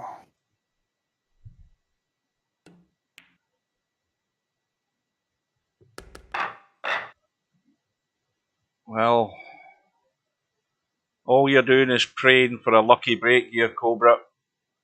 And I mean a lucky break in the sense that Albie comes up dry, or he scratches, or something happens. Yeah, I mean he needs a lifeline thrown to him at this point.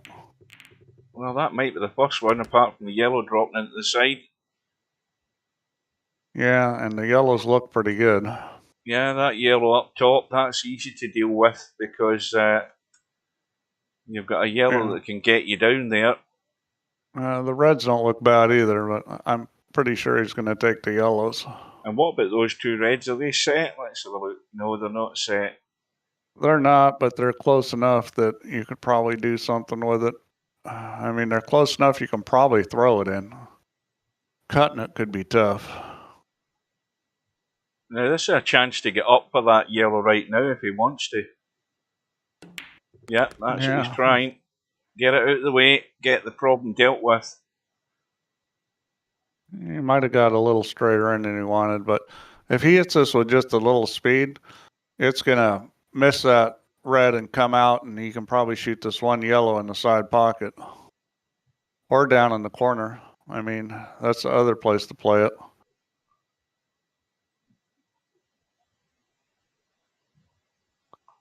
I'm not sure why he's just not looking at this one, because he's trying to figure out how he's going to run the whole table, which is wise.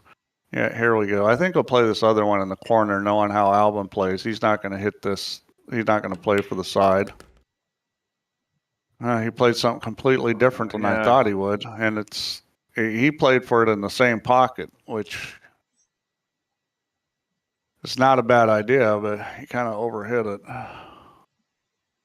Now he's got some problems. This one ball extended from the side pocket. It's blocked in both side pockets, so he's got to get on that where he can shoot it in the corner. Now he could shoot it now. He could shoot it now and run into the red. I mean, if he shoots this other one, then he's got to figure out how he's going to come up with a shot, and it's not going to be that easy. I think he's going to have to jack up and draw it if he shoots this one he originally had tried to get on. Jack up and kind of draw it to the side rail and back across. And now he's looking down table here. Yeah, if he shoots this, he's probably going to shoot the one by the 8-ball next. Yeah, this is an inner over gentle shot. Well, it's a bit more than gentle, but he's overhit it. Yeah, he's still got a bailout though. Yep. Yeah, he definitely was playing shape on that one by the 8, but he's got a. Well, this is crying out for a stun onto the red just to hold for the yellow next to the 8-ball down the table here into the bottom left-hand corner pocket. Yeah, I'm not sure what he's going to do. That's probably what he's going to do. Now, if he missed the red completely for some reason, he may well end up in the yellow down the table near the side rail there, the long rail on the left. I don't see how he's going to miss that red. He wants to actually run right into this if he can. Yeah, he doesn't want to. Yeah, he's going to hit on the high side of it. Yeah, I knew he was going to do that. That was a tricky shot. I mean, that's the way that shot was typically going to be screwed up, is on the high side, and on top of it, he missed the ball. Well, dare we say it again, these are the chances that are few and far between, but Cobra must stick them away. I mean, this is a no-miss situation again. Well, everyone is now for Cobra. He needs to run out and then break and run out. Oh, boy, and he's already funny. He hit that into the fat part of the pocket, and that was no good. Yeah, he's going to have to thin this one. Well, he may play safe. Let's see what he decides to do. I think he's going to have to play safe. Let's have a look and see if we can get enough of that. Yeah, I think he's just gone for the cut. Yeah, he went for it. And he made it.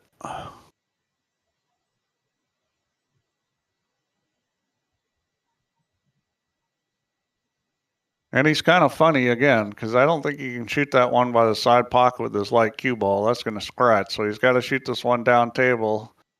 He's probably going to roll it and leave himself. Yeah, he's got a lot of choices in there.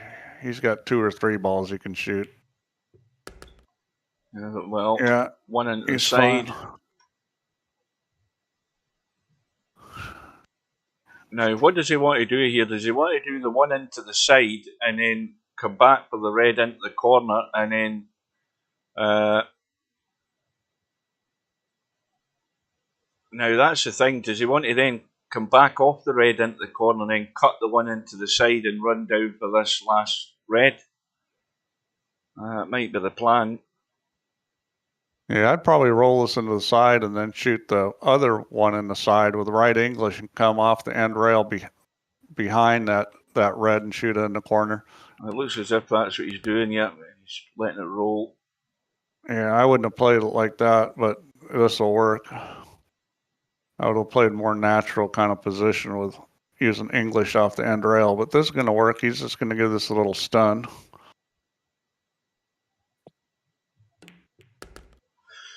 Well, I mean, the angle's there. All he needs to do is pot the red. Just let the cue ball run out. Yeah, this is pretty natural.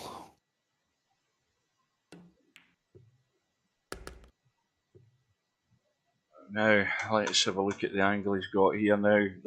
This is... Eight ball goes in both corners, this is so fine if he just drops it in. this is just natural to go straight forward on this and just come up and shoot it in the corner where it looks like the yellow's blocking, but it's not. And that's what he's going to do. Well, this is one of the most important breaks in the match for Cobra because it has to be a break and run, really.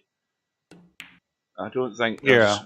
I mean, this is where he just needs to let Albinario know that he's still up for a fight here. If he can get a ball in a shot and get this done. That cue ball thought about it again. Look at the 8 ball. Well, that pocket's not going to be used. Right, so he has a ball. He has a shot. I think he's going to want the reds. Yeah, I think it's and reds. I think he's going to shoot that red that's right on the rail by the long rail there. Well, yeah, the reds look really good. I mean, you're looking at that one.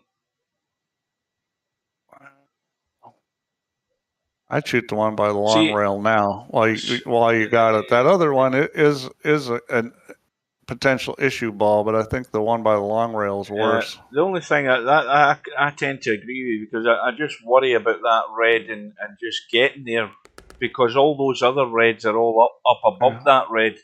And it means you've got to get the cue ball there. Now he's killed it. Yeah, I mean, all he had to do is roll that one in by the long rail. He was going to have easy position, and he wouldn't take a chance of doing what he just did. Now he's in trouble. I mean, it took one shot, and he's in trouble. Yeah, that was just the wrong choice there. The thing is, he doesn't have another bailout ball, though. That's the other problem. He's going to have to try to shoot this combo. He's got a combo. It's tight. He's got one ball he's got to just get by to make it. And if he bumps it, it's no good. And he overcut it. The good news is the table is pretty screwed up. We haven't had a... This is going to be... had a table like this. This is going to be a little tactical one, the first one in the whole match.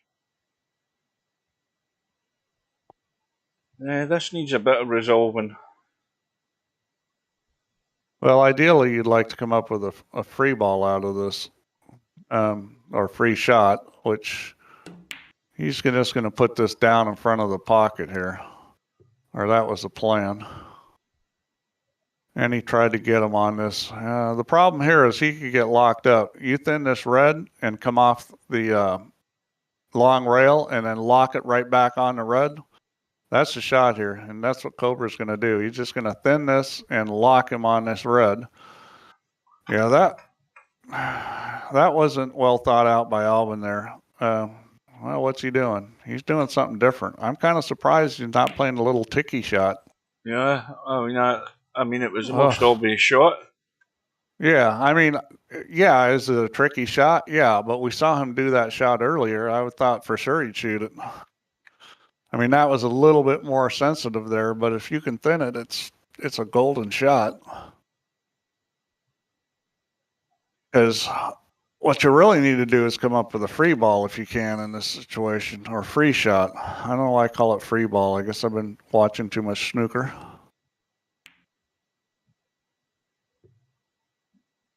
Oh, that hasn't really worked out. No, he's got a chance he can go for it here, and I think he probably will. Now, does he go for it and slamming this red onto the other one? And then he's going to have to. Yeah, I think he has to. He's going to have to get the draw into it. He did not slam it. He did it nice and control, but... No, I think he'd been better to put a bit more weight on that because you wanted to have this red rolling into the table somewhere. Yeah, I mean, that one was going to be hard to control and come out with what you wanted. This is Let's go into the knuckle, that combo. Okay, well, he's going to play strategy. Does that combo go? It's probably. Well, If you hit it real easy, it might go. It might throw enough. The problem is the yellow's in the way of where you need to hit it. That's the problem. I think if you were the right side of the table and you cut the red towards the yellow, sort of, you could then get that red in. Could you not? No, there's no way it's going in that way because it's going to throw when you cut it. You need to hit it from the side the yellow's blocking.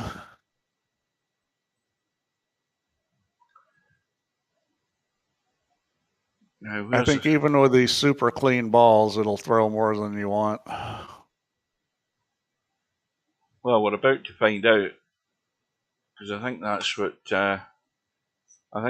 Cobra's going to have to do because he's not got any other choice. I mean, he could bank up and down. Well, here's the thing: is it's going to set in the pocket. So if it doesn't go, it's going to set in the pocket. The problem here, though, is that the cue ball is going to want to go right towards the pocket too. Now, you could play it so that the cue ball actually makes that ball after it hits the knuckle and then the cue ball runs into it. That shot is there, but, that's... Boy, the problem is I think the cue ball speed, the cue ball is going to go by it right into the corner. So if you're going to avoid that, then you have to hit it hard. Now, the one good thing about hitting it hard is the harder you hit it, the less this is going to throw and the better chance of making it. Well, you were right, Hugh. It did go in at slow speed.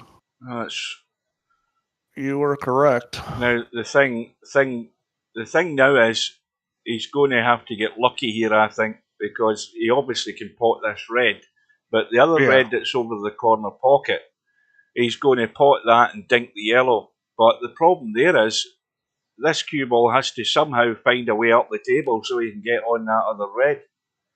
Yeah, he decided to put it in front of the pocket, which I think is smart. Because that breakout shot, you don't come up with a shot on the red, you lose. Yeah, that cue ball could have just stayed down the bottom of the table here. He'd have no shot. He's playing the long game here. He's looking at it like, okay, I'd rather play for a while than take a big chance right now, which I think is probably smart.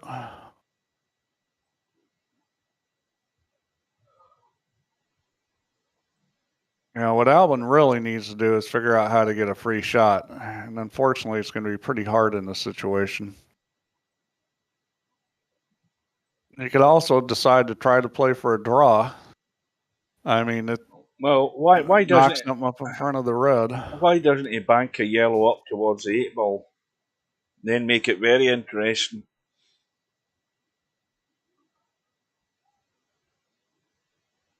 I mean, he could at some point. I think Cobra may shoot here.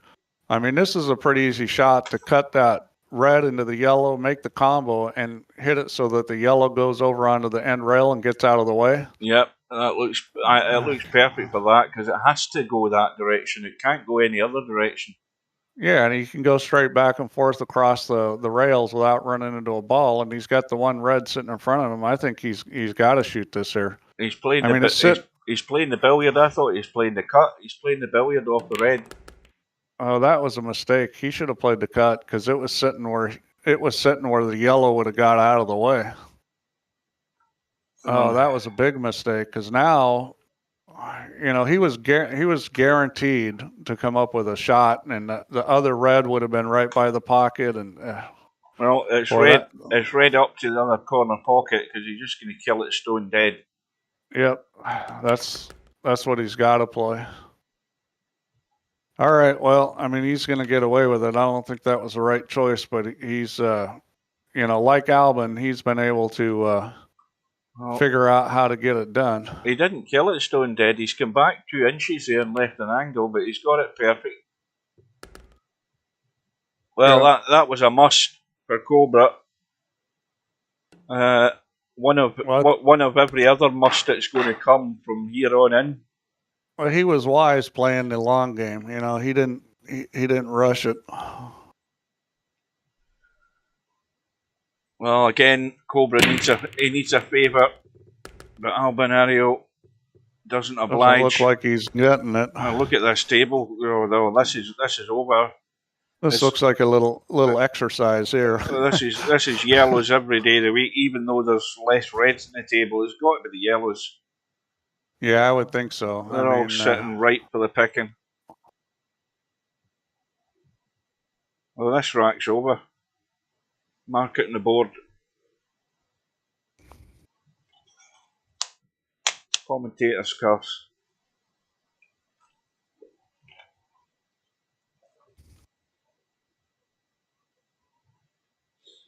Oh, you're starting out again, Hugh. You're gonna put the curse on Albin. I think Albin's playing too good to get cursed. He'd need to have a total brain fart here to mess this up. Yeah, I mean he's got a lot of balls extended from the side pocket, but he just has to work out how to play them naturally, where it's roll, roll, roll, and he doesn't have to take any chances with a cue ball. See, the problem is, like, if he stuns this one in the side pocket and then rolls the next one, what's he going to shoot? Because that 8-ball is blocking those other two. This isn't quite as automatic as it looks. Well, now he can deal with the one that we're talking about, the one out from the 8-ball. He can pot the one that he's now looking at, that one, and then just finish on that one into the corner, get rid of it. He might take the one on the side first, but either or, he gets the job done. Yeah. He's going to take the one on the side first and then the one in the corner. That's what makes the most sense. Yeah. And then he's just going to stun this and shoot the second one out. He may even bump the red on purpose. Me personally, I like bumping the red just because it's more guaranteed. He's not going to do that. I'm not sure what he's doing. He hasn't got there. See, I would have stunned that over and bumped the red, because I thought that was like almost guaranteed. The only way you can mess that up is hitting it too easy and lock yourself off on it. As long as you give it a little speed, you're guaranteed you're coming up with a shot. Yeah, that was well, now he's going to have. I think this cut is very doable. The question is coming up with a shot on the next yellow. I think he's going to play it in the side, or if he gets wrong on it, the corner. Well, he's got the pace to get the cue ball back out. Again, absolutely perfect. Well, apart from the fact that, we know the cue ball is just going to stop, but is it going to stop quick enough for this 8 into the side? Oh, yeah. This light cue ball, there's no problem. It's not even going to be close to being hooked. Yeah.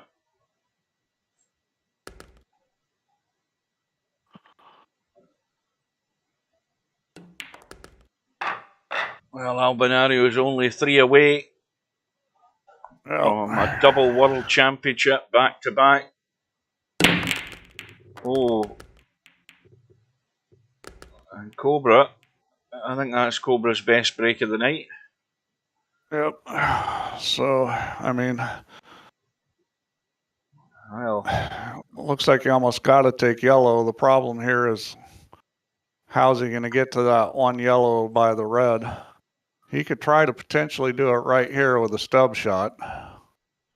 He's going to try and split them, I think. Is he going to try and... See, he could cut that red along the rail and kill 2 birds with 1 stone here. He could try and cut the red onto the yellow and nudge this yellow out of the way. Yeah, well, not only... He could possibly make both yellows doing that. It's pretty close to that. If he thin cuts that red, it might thin cut the yellow in the corner, and he's certainly not too hard to make the combination with the red. I like that shot, Hugh. I don't know why. I mean, we know that this is a problem, so why is he looking at this other red? Is he trying to jab into that one? Right, well, he's done it one way that works. Well, that was the more stub way, but I think that thin cut was just a little scary. All right, I'm gonna get rid of some coffee. Well, he's got himself in a prime position here. 8-ball over the side pocket. Probably, I don't think he might get adventurous with the cue ball. He might just end up rolling that yellow up table. Or is he trying to combine? Oh, it looks as if he's going to try and get behind it. Yep, he is. Well, The only thing with this is he has to get good so that he can just get out off this yellow so he can see the 8 ball again. It shouldn't be a problem.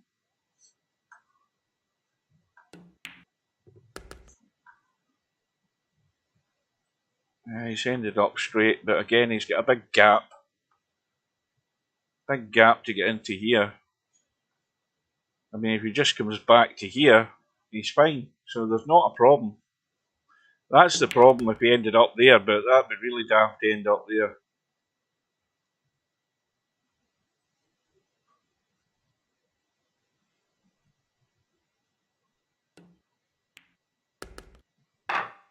Well, Cobra back to within 4, but the break goes back to Albinario.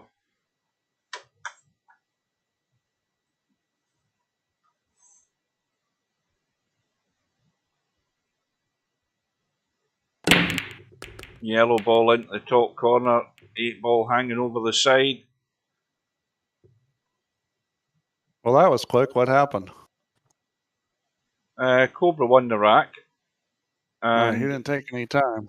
Wasn't that long up. Albinario's had a couple of, well, he's got the yellow in the break, 8 ball hanging over the side. Now, any sort of accident could happen here.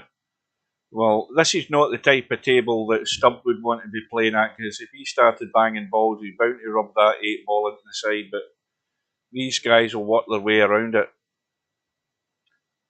Yeah, that one yellow I think will go. It's tight with the red. I think he's going to take the yellows. Well, Erickson has won the Indy 500. I don't even know who Ericsson is, Steve. I don't know. He's some kind of Nordic. He's a European.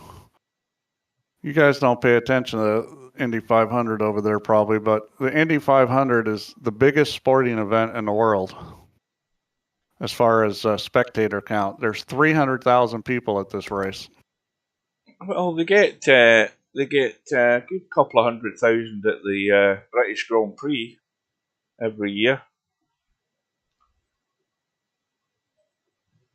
But no, I think I don't know whether they give coverage of it on Sky. They probably do have coverage on it on Sky, but I don't see any promotion for it in the TV. But that's surprising. I mean, it's a huge race. I mean, even if you're not into IndyCar series, I mean, this race is, it's a special race. Yeah, the Brickyard. Today what was it? I think the first one of these was in 1906.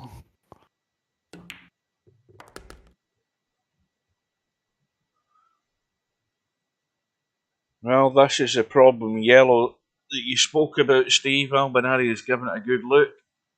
It looks to be just. I think it goes. You got to spin it, which he's doing. He's trying to hit. He's going to hit a spinner. Now he's not spinning. You got to spin this. There's.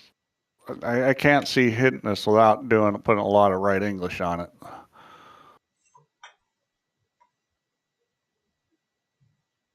If you're going to shoot it, it's got to be a spinner, Alvin. I don't think it goes otherwise. Yeah, now he's spinning it. Now, the thing about this, putting this much English on, try to go right by a ball, it's easy to curve into it. No, was that legal? Yes, it was. That was legal. Perfect. Yeah, he hit it perfect.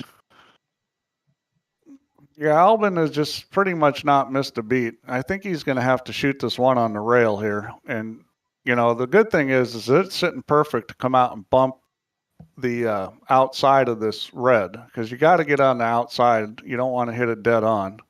Yeah, Brain Pullout says that the Indy is on Sky. It's on the Sky Sports F1 channel. I thought it would be. Yeah. He's asking how did Montoya do? I'm not sure where he ended up. He was in the back most of the race. I'm not sure where he ended up. Oh, see, he put too much right English. That light cue ball just got his butt. Well, that has done Cobra a big favor. He just needed a teeny bit of English on that. He put too much on and missed the ball. I mean, he realized he needed to hit on the outside of it. But... Well, this is a little bit of help that Cobra needs. Little things going wrong. Well, this is a smart play. you want to get this down in front of the pocket so you have a ball to break out. But unfortunately for Albin, he didn't hit it hard enough. So he didn't block the pocket, and he didn't get in the greatest spot for a breakout. He had the right idea, he just didn't execute it well. So at this point, it's Cobra should win this rack at least 90%. I mean, he's got plenty of balls to deal with that problem ball. Now, does he? I don't know whether he's too straight or whether he wants to risk doing anything with the cue ball, but the red, I mean, he's got the red in the rail, and that's fairly I think tight he's to the going to rail. shoot that. He's going to shoot that now, but just roll it. Yeah. I mean, that's a smart play. Because he can figure out how to get to this other ball. Well, I think he wants to get to the one that's down from the 8 ball where the donut is, and try and eventually cut that, or he's hoping to get a free shot. See, that was a smart play. He's probably not going to come up with a free shot, but he didn't want to take any chances. And, getting on the break ball wasn't going to be, he'd have to thin cut that one on the end rail, most likely. Mm-hmm. I think that just shows patience. I mean, Cobra is still in this thing. Oh. Well, that almost and that worked. was a very it did work. It's worked, and it's blocked the pocket, but yeah. I'm thinking back to these scratches and the break that Cobra's made. Cobra's now got it back to 12-8. Look at where he would be now if he hadn't scratched and he ran those racks. Well, that was a very effective shot because it makes it hard to play safe, and it's a ball that he forced Cobra's hand there. Cobra shot that because he didn't have an easy safe, and Albin had a ball that he could use to break out his ball. So Cobra had to shoot that. And, he hit it well. Yep. So he's going to shoot this one in the side pocket and then probably corner pocket. I mean, I expect him to go corner pocket, corner pocket, corner pocket, side pocket, 8 ball. Because it's just connect the dots. Corner pocket, corner pocket, corner pocket. He'll shoot the one that's closest to him and just stop it. Or maybe pull it back just a touch. Yeah. Well, Cobra has played strategy-wise better than Albin. But he hasn't run out as good as Albin, and he hasn't broken as good as Albin. And the only reason I say he hasn't run out as good as Albin, because he really has, except for the two missed balls. The next 2 racks are the most important racks in this match if you're Cobra, because first of all, Cobra's won the rack. Now he's got the break. He's only 3 behind. And if he can come up trumps here, you never know. Well, he's got a ball, and it had to get kicked in at the end of the day, but it's gone in, and he's got a problem. Everything else looks fine, but those 2 balls... Well, he can deal with it right now, although it's kind of tricky. This ball's deep in the pocket. I think he's going to have to draw straight back up on it. Trying to go off the rail is going to be tough. He's looking at the reds, too. I'm looking at the yellows. But... the reds might be a good choice, too. Yeah, I'd probably shoot this yellow and try to draw into those 2 balls right now. Yeah, I think he's pretty keen on it. I mean, as long as you don't hit it real soft, you should come up with a shot. Well, that'll do it. Yeah. I mean, they've all got a pocket to go into, so... that's a bit like the last rack from the point of view. All you have to do is pick your way through them. Now you don't have to do anything fancy. You just have to pop balls, stop the cue ball. Well, it's a huge deal to win Indy. I think the driver gets $2.5 million. Yeah, that's nothing compared to his sponsorship deals that he's got. Oh, the money he'll get for winning, yeah, that just set him for life. That's just spending money. small change. I think he's going to cut this ball and run into the red. He's going to go for this corner. Yeah, Cobra's draw control is really good. Although that one he came up with that short, but it doesn't matter with this light cue ball. You'll suck this right back with no problem.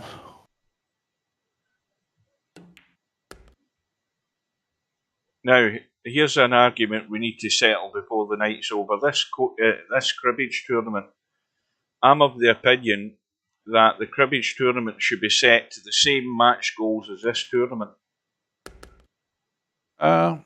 Because at least. Because cribbage goes pretty fast. I think that would be the minimum. Well, it does for these guys, but for others who don't move the cue ball as well, they'll get into situations where they're struggling to pot the partner ball, and racks will go on for a little while. A bit like black ball in terms of the strategy side of it. So what was this one? Race to 13 and race to 11? And then race to 15. I think it should be exactly the same. I'm thinking 15, 13, and 21. Oh, you're getting keen, Steve. I'm trying to be. I'm trying to be. What do you guys think? You guys play cribbage? Don't some of you guys play cribbage? No, what do you guys think it should be? Very few of them play. Yeah. Yeah.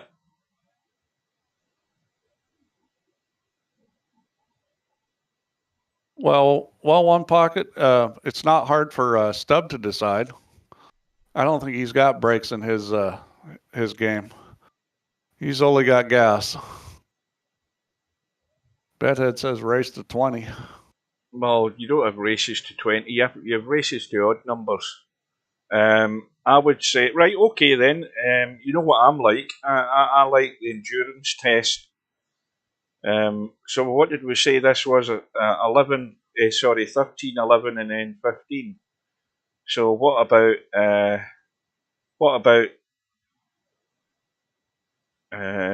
17, 13 losers, 21 final? Yeah, something like that would be good. You know, Albin's going to start feeling some pressure here at this point. I mean, this rack is very doable. The reds look good. He's taking a lot of time thinking about it. But he absolutely needs to win this rack the way things are going. Could I just point out something right at this precise moment in time, so that all you guys that are watching, however many there are of you, how many's on Twitch, how many's on YouTube, anybody know? That my score prediction is still on. Well, it's not going to be 15-10. Well, and there's Steve's famous last words there. Mark that down as well. You never know. I mean, it probably won't be, but I mean, we're at the point in the match where Albin has had trouble. Now, I wouldn't wish anything bad on anybody, so I'm hoping he doesn't. But this is the point in the match traditionally where the guys come back on him, and now he's got some pressure on him. This is the point that Albin needs to, kind of break through this and win from this situation where he's got a guy hot on his butt that's playing good now, and Albin needs to get out on this rack. I mean, this is a critical rack. I think this rack is the whole match right here. Yeah. Well, I think if Albin gets out here, he wins, and if he doesn't, he loses. He's still okay. Okay, now he's got work to do, though. He's got to get this... He's got to slide this thing... Boy, he's got to slide this thing behind this red and shoot it in the side pocket. Yeah. He's just got to slide up past these two yellows near the rail and shoot that red in the side. This is a little tricky. Yeah, he's got to trust his little stun here, I think. I don't think he's going to try and come back off it and take it into the side. You're talking about getting behind it. For a second there, I thought he's trying to. Yeah, I think that's what he's going to do. He's trying to hold it to drop it into the side. That's too tough. I would have slid the thing behind it and tried to get in the other side. Exactly. You're talking about this side here, the short side. Yeah, this is no good over here. I don't know what he tried. I mean, why he didn't just stun it and let it roll? Maybe he didn't execute the shot right, but it'd be unusual. Maybe. I can't imagine he played for this. Well, obviously this angle's no good for getting on the other red, but I can't imagine he playing that side even if he was straight in. It's just too tough. Well, if he makes this, the question is, where is he shooting the next one? Oh, he's got to. I think he's got to run this cue ball. I don't think he could be gentle with this. He's got to let it run. Yeah, he's got to try to shoot. Well, he's playing it gentle, and he's got the knuckle. Yeah, that was very difficult there. This might be one of the most important racks, the way it's turning out now, because Cobra has all his yellows on. Well, Cobra's got all the momentum right now. The question is whether he can get this finished off. I mean, Albin's still in the lead. You got to figure that Cobra is going to win this rack. I mean, if he doesn't win this rack, he's going to lose this match. But you got to figure from here he's going to win the rack. He's got a lot of balls near the rails, which isn't ideal, but he's going to leave a little angle and then just shoot the ball off the end rail and come up and get those other two. That's exactly it, yeah. Just cut that one in, drop in behind them. That looks good to me. And this is natural. With this light cue ball, you just hit this with a little bit of top and it's going to come straight up. Only thing you can do wrong here is under hit it where you don't hit it hard enough. You just need to get enough speed, which he has. See, that's a smart player because he's not going to come up short on that. That was the mistake that you see guys make on that kind of situation. He wasn't going to do it. He hit it plenty hard enough. And he's actually on the rail, which is just as perfect because he could just come back. Well, this is a little dink, just a drop in. Cue ball will still stay there. He just rolls us just like cue ball. He's fine. Well, that's going a bit straight. Yeah, he's. He may shoot this up in the corner. He may shoot it up table. I think he won't. I think he'll just drop it straight through for the 8 into the side. I don't think he'll do that. I think he's going to stop it and shoot it up table in the corner. He's had 2 looks at the 8 in the side. 2 looks at it. I think he's. See, commentator's eye. You're right. I'm a little surprised he didn't shoot it up in the corner. I think those corners are easier than these side pockets, but no problem. Well, here we go. My prediction was that if Albin didn't win that rack, he'd lose this match. We'll see what happens here. I mean, obviously, this break is huge. That he does not scratch. Now, who remembers what they called before this match started? Because mine is gone. Mine's gone out the window. My prediction. Well, that was the other thing he didn't want to do. Break dry.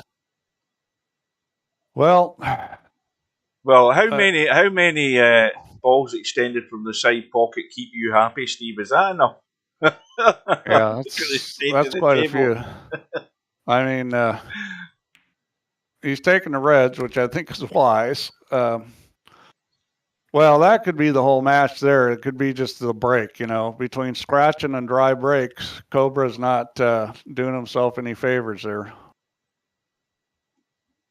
Well, I mean, the brutal truth is that if you add those scratches and racks that Cobra could have possibly broken ran, he's got the match won right now. Yeah, as good as Albin has played, and he's played really well, Cobra's actually played better except for the break. But, this really looks like a rack Albin's going to get out on. He got himself a little funny here. I think he's got to shoot the combo. Doesn't he have to shoot the combo here? Oh, this is dead on combo. This is 1, 2, not this one. The one down by the corner. Oh, well, I think he's as good as he's ever going to be in this one in the side, Steve. How does he get on the one in the side? Yeah, he's got to play it. He's got to play it. I'm not sure it goes any other way. I Yeah, he's going to need to hit that with some speed probably. I mean, I'm not sure what he's going to do with that red that he's using for the combo.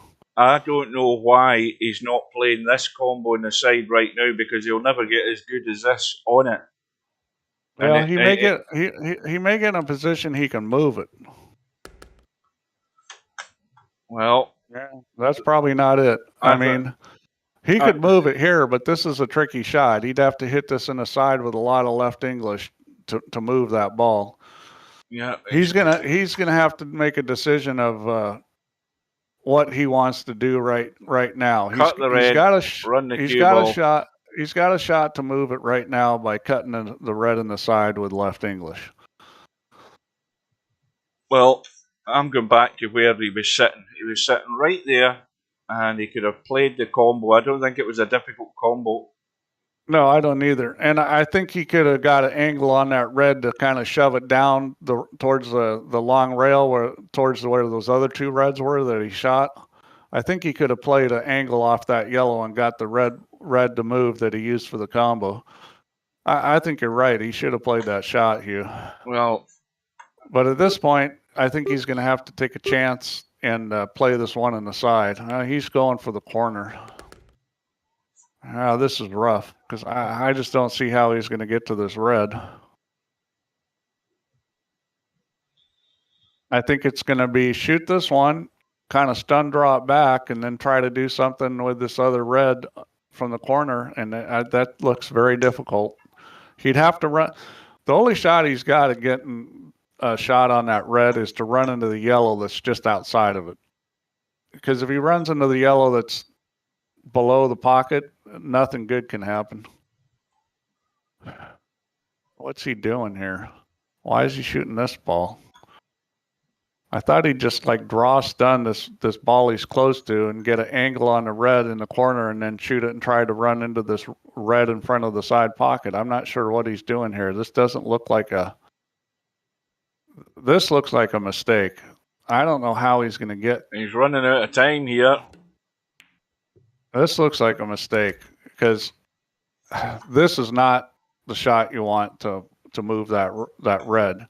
He should have shot this other one first, draw stun it, and get an angle on the one on the side so he can run this cue ball into the yellow in front of the red. He's going to have to try to go forward here, and I don't think that'll work with this light cue ball. I think he's dead in the water. I think he's seriously considering rolling onto that red. Nothing good is going to happen there. I think he's the only shot he's got is a two railer into that red. He could run into the yellow first and possibly make that red. He's not going to shoot the two railer. Oh, he's trying to. Is he trying to? Well, even if this goes, if it goes, the shot he's going to have on the 8 is going to be a kick shot off the rail. Yeah. I didn't think this ball went. We'll see. I mean, he's going to have to spin the crap out of it. I think if you spin this a lot, it still doesn't go, but maybe it does. Well, he's looking at it down the rail. And that's it doesn't go down the rail. There's no way. The only shot is a spinner. I would have never left myself this unless I knew this went. Maybe he does know it goes. I don't know.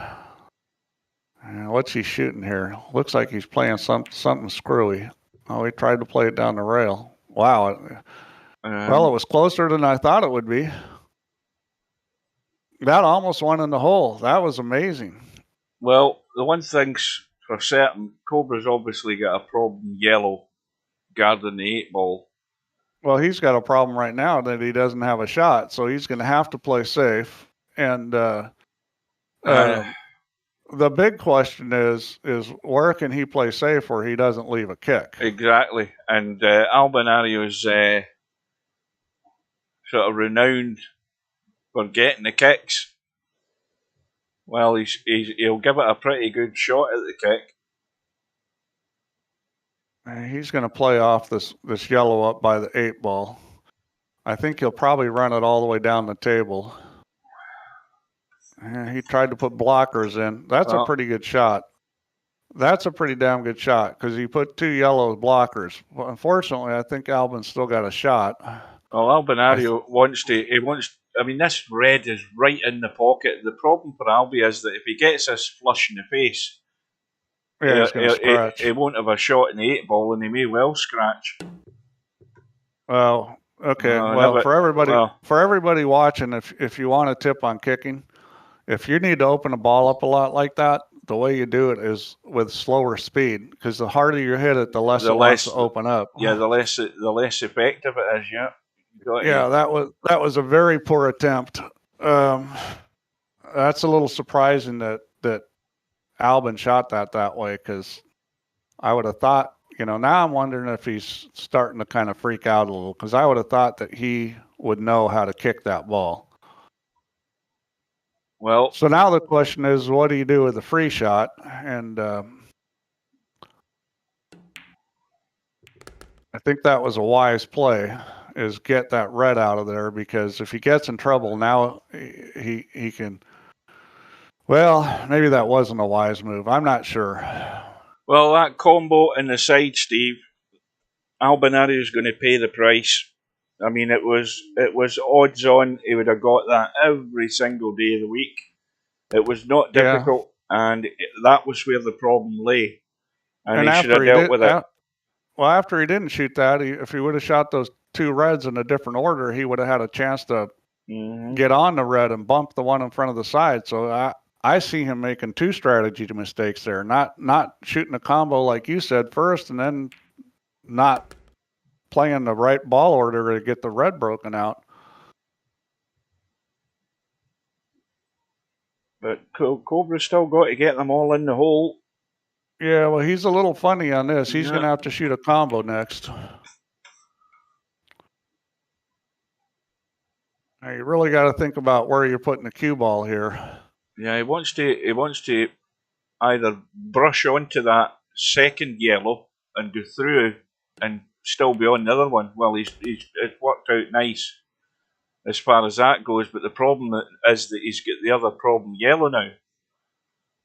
Yeah, I'm kind of surprised he didn't hit that harder, so that this yellow he played the combo with went down the rail, and the cue ball went to the rail, and he could shoot that down in the corner.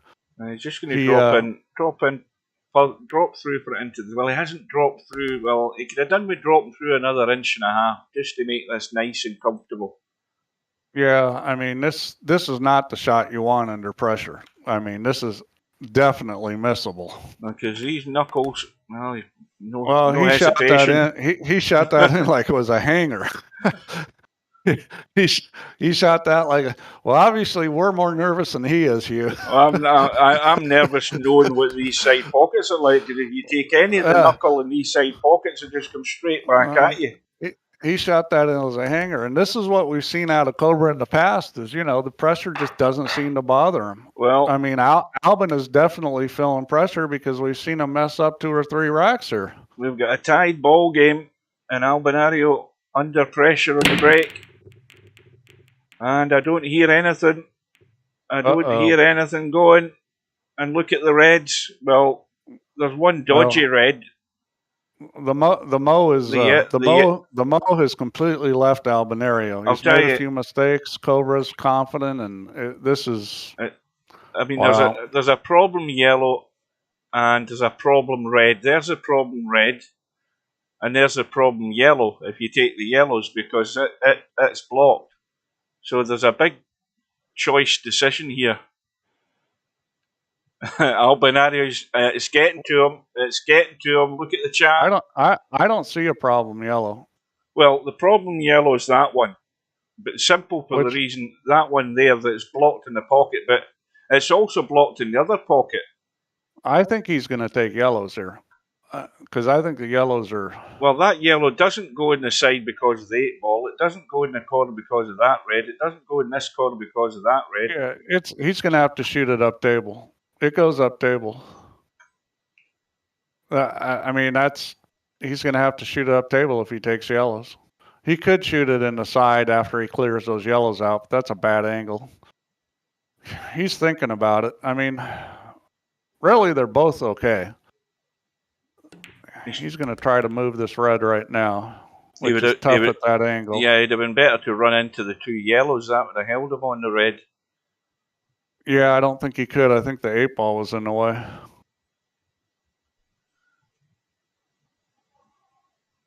Well, now he's going to have to make some adjustments. I mean, this rack just got a whole lot harder, but he's still, he's still got it. He's still got ways to get to that because that one red that's near the corner on the right side, he can pocket that and run into those yellows, the ones you were talking about. No. So I think he just needs to play smart. He's going to shoot this ball up table. He's cutting this in because it does go. That's a bad. I wouldn't shoot that. I would shoot the ball up table and then shoot this other one in the middle in the side pocket and get myself an angle where I could come back into these two yellows. There you go, and it's nudged in off his own red as well. Oh dear, and he's filled the 8-ball. Yeah, well, that's part of the problem with hitting it that hard. Well, there's a disaster at the wrong time. Yeah, I think he got a little impatient there. I think he had plenty of time to do something else. Oh, disaster. Oh dear. Well, the Mo has just left him. I don't think he made the greatest choice last rack, cutting that ball at that point. Because he had a ball to get on that pretty easily if he got in the right spot. This is just, this is a disaster. This is getting crazy. This will be the 5th rack. I think that's his 6th scratch, and this is the 5th rack that he's just given to Albin. Yeah, I mean, look at the yellows. I mean, he plays a little combo in the yellow that's up top there, and that deals with the one that's slightly awkward there. You can play the combo. This Albinario is on the hill here. Well, Cobra is a very patient player, but that just goes to show you is get a little pressure, and even a patient player can get impatient. Because yeah, that was definitely impatience.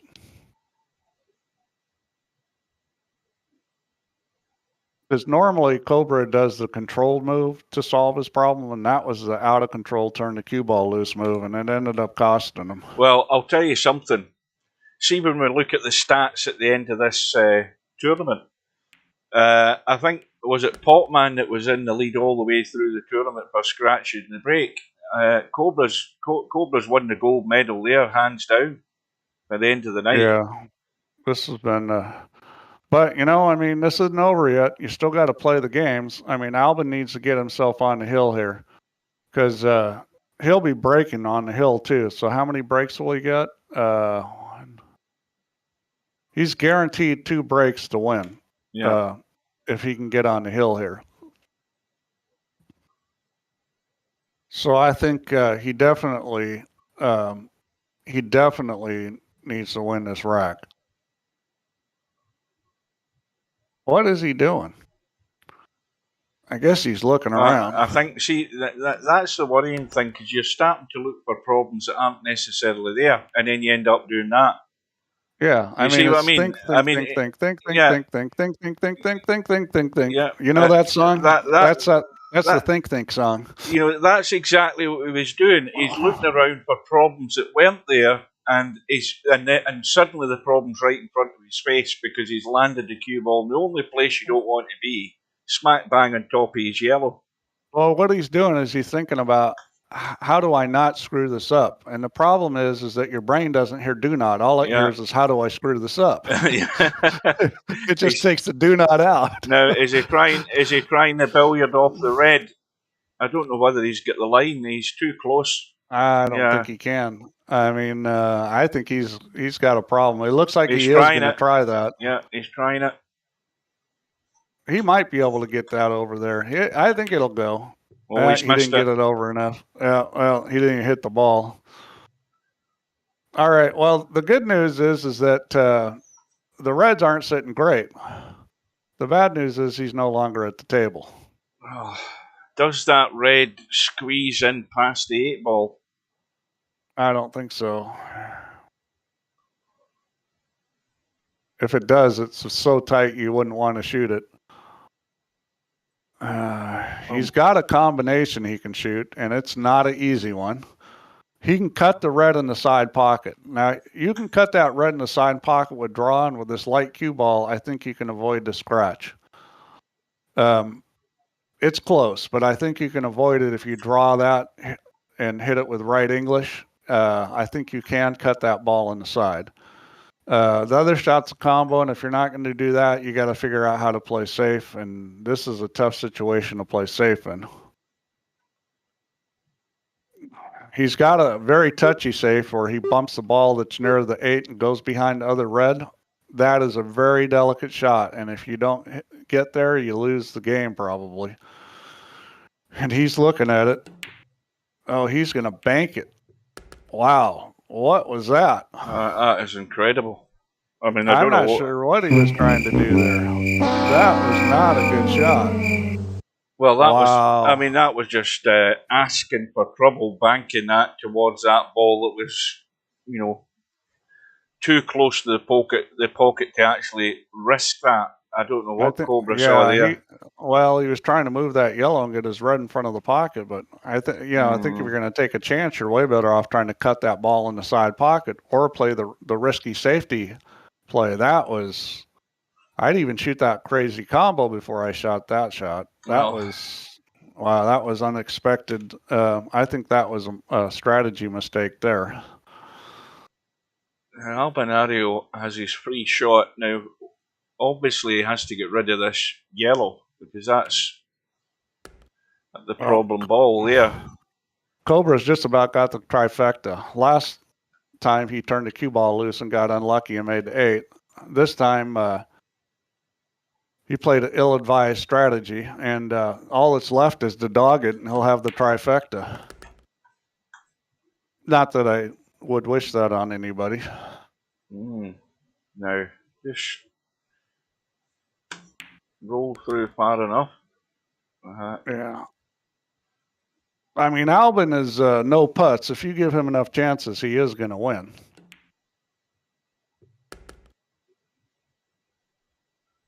Well, Albinario has found himself on the hill. He's probably wondering how he's got there in the end. Yeah, well, Cobra had all the momentum, and then, he made a bad mistake, and then he followed up with another bad mistake. Oh, 8 balls gone again. A good thing, because cue ball's gone too. Cue ball's gone as well. Well, this is where you got your destiny in your own hands. Break, make a ball, get a shot, and run out. It's dry. Yeah, it looks like it's going to be dry.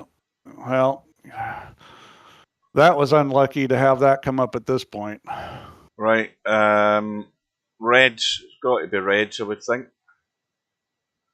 But there's a problem red if there is. I mean, he could. Can you see that red? You know what? I think he could take either one. I think the reds look a little better. I would take the reds here. Now, does he dink this red past the yellow and try and get on that red into the side? Because that's the problem red. He may well be doing that at some point, I would think. In fact, that kind of surprised. I'm kind of surprised he didn't shoot this second red by the long rail first, because he had natural shape to get on the one in the corner. And then he got it out of the way right off the bat. I'm surprised he shot that one on the side. That could be the last red to get on the 8 ball. He might take the red into the corner, red into the side, and 8 ball. Well, I didn't want to do that, though. Well, he had to. I mean, I just can't believe he didn't shoot that ball as the first ball, because he had a little angle he could pop right out for this one in the corner that he's probably going to shoot now. Well, this is now going to be a good out for Cobra if he can get onto that red below the side pocket. I honestly think he's feeling pressure because he's doing stuff that he doesn't normally do. That was a mistake shooting that ball first, and now he's made the rack harder. He may still get out, but at this point, when you're under the gun, you don't want to make it any harder than you have to. He's gone dead straight on this red. Now, Well, I think he's probably going to draw out of here somehow. you know, if he had a slight angle on that red, he could have stunned up the table into a spot where he would have the choice of 2 reds, and he would have got rid of the one that's below the side pocket, and he can't do that now. Well, all of a sudden, that ball that he bumped over there that's close to the rail has become a big problem. Yeah, he's playing for it. Well, that's a good shot, except now it's going to be harder to get on the next one. Oh yeah, severely hard, because he can pot the red down the rail. Cue ball comes out into the table. Where's his next shot in a red? Well, you got 2 choices here. Either you run into that one yellow, because you can draw back into that with this light cue ball, or you got to try to play for the gap between the yellow and the red. It's better position if you run into the yellow, but that's a tougher shot. It's riskier. You have to hit that real good, and there's no guarantee when you run into that yellow, you get on the wrong side of it, all of a sudden you're hooked. But it looks like that's what he's going to play, is he's going to try to run into this yellow. Nope, he's playing out. Oh, he's gone too far. Has he? No, I think he's still got it. Oh. But this is tricky coming up with a shot. He's got to go back and forth and shoot it in the corner or the side.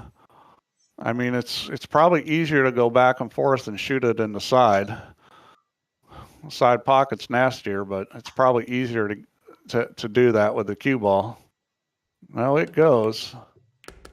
Oh, he didn't want to run into the frickin' 8 ball. Oh dear. Well, this is kicking hope time. He need a little English. He may overcut that a little. You know, you overcut that a little, and the cue ball goes forward. This could be Cobra's last shot of the tournament.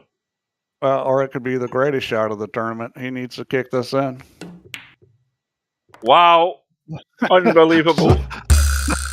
Yeah. just when you're about to put up the white flag. Wow. Wowee. Surely you can't be serious. I am serious. And don't call me Shirley. Well, that was a reprieve there. We've seen all life folks. Again. Albin just saw a ghost come out of the grave. Oh no. Oh dear. Oh no. Look at the table. Oh no, he breaks dry and leaves Look at the table. Lose a connect the dot table. Well, not to put any pressure or curse anybody, but Albin would have to dog it here not to win from here. I mean, this table, you could run this table out, Hugh. Take your pick. Well, the only slight problem is the. I mean, again, if you take the reds, the slight problem's the 2 reds. Oh, you got to take the yellows here. And if you take the yellows, the 8 ball goes past that red. They've all got pockets. Yeah, it's got to be yellows. You got to take the yellows here. And the 8 ball, goes in no problem. Goes past that red easy. Yeah, he's probably going to play this yellow down the rail first. There's his last yellow to get onto that 8 ball. That's the last ball there, that one. Well, he could only get himself into trouble here. Well, he's gonna play the combo, I think, in the corner here, and then. Well, he's looking at the one that I thought would be his last yellow. I don't know why he's taking this one. I don't like it. Yeah, I don't either. I don't like it. I agree with that. This means he's got to get good to get on that 8 ball. He's asking for trouble, Albinario. Well, he may leave this ball in the side pocket that the cue ball is closest to, because that one is probably the easiest one to get to the 8 from. I mean, let's be honest. At this point. Yeah, where they're both sitting, those 2 yellows. I mean, he should still get down onto the 8 ball. There's all the room in the world to get there. He can only do something stupid. Oh, this yellow that's extended, you could cause yourself grief with that. I mean, that could brush off the yellow and go down next to the red, and he's locked up. Yeah, he's going to play this on as long as he doesn't do something silly here. Yeah, that's it. Yeah, that's fine. So I think he'll go side pocket, corner pocket, and then, you know, the problem is that that's not guaranteed position with those two reds sitting there. He's going to go the other way. I think that's wise. Yeah. Now he needs, you know, this yellow isn't sitting as good as it was when the original was in the pocket, because he might end up with a cut he doesn't like on the 8. Yeah, I think he got over far enough he can slide it over.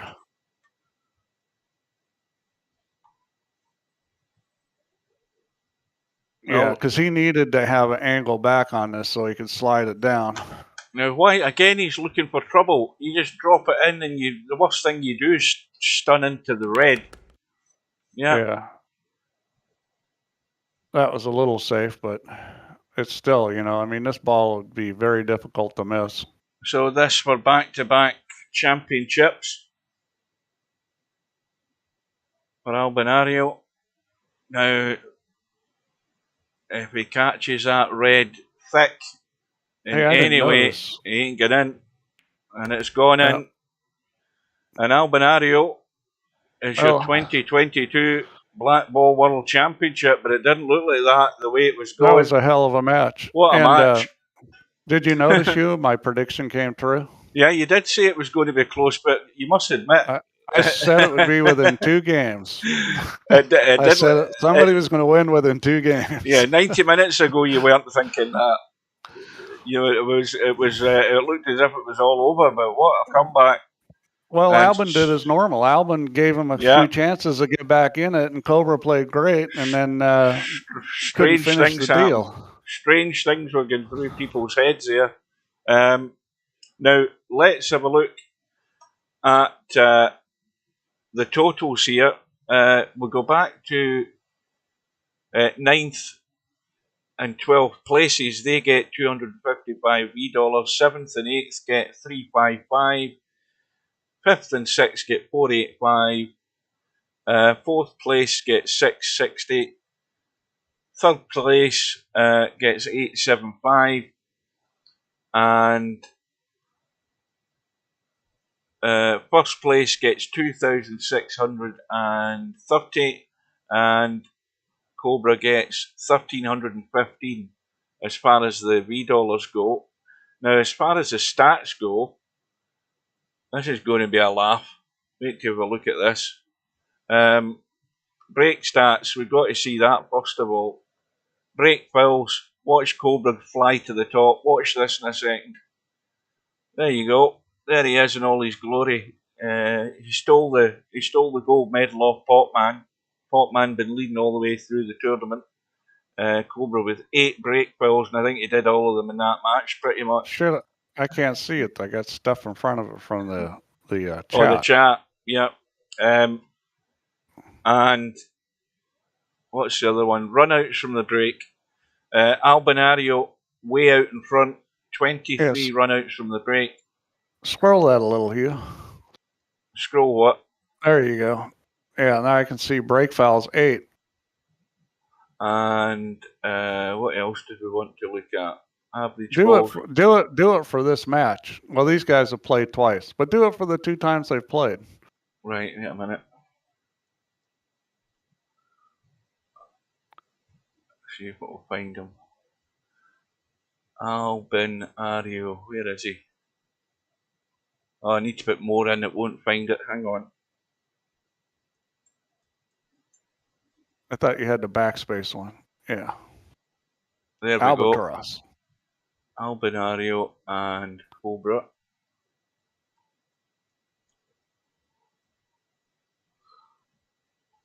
Cobra and go.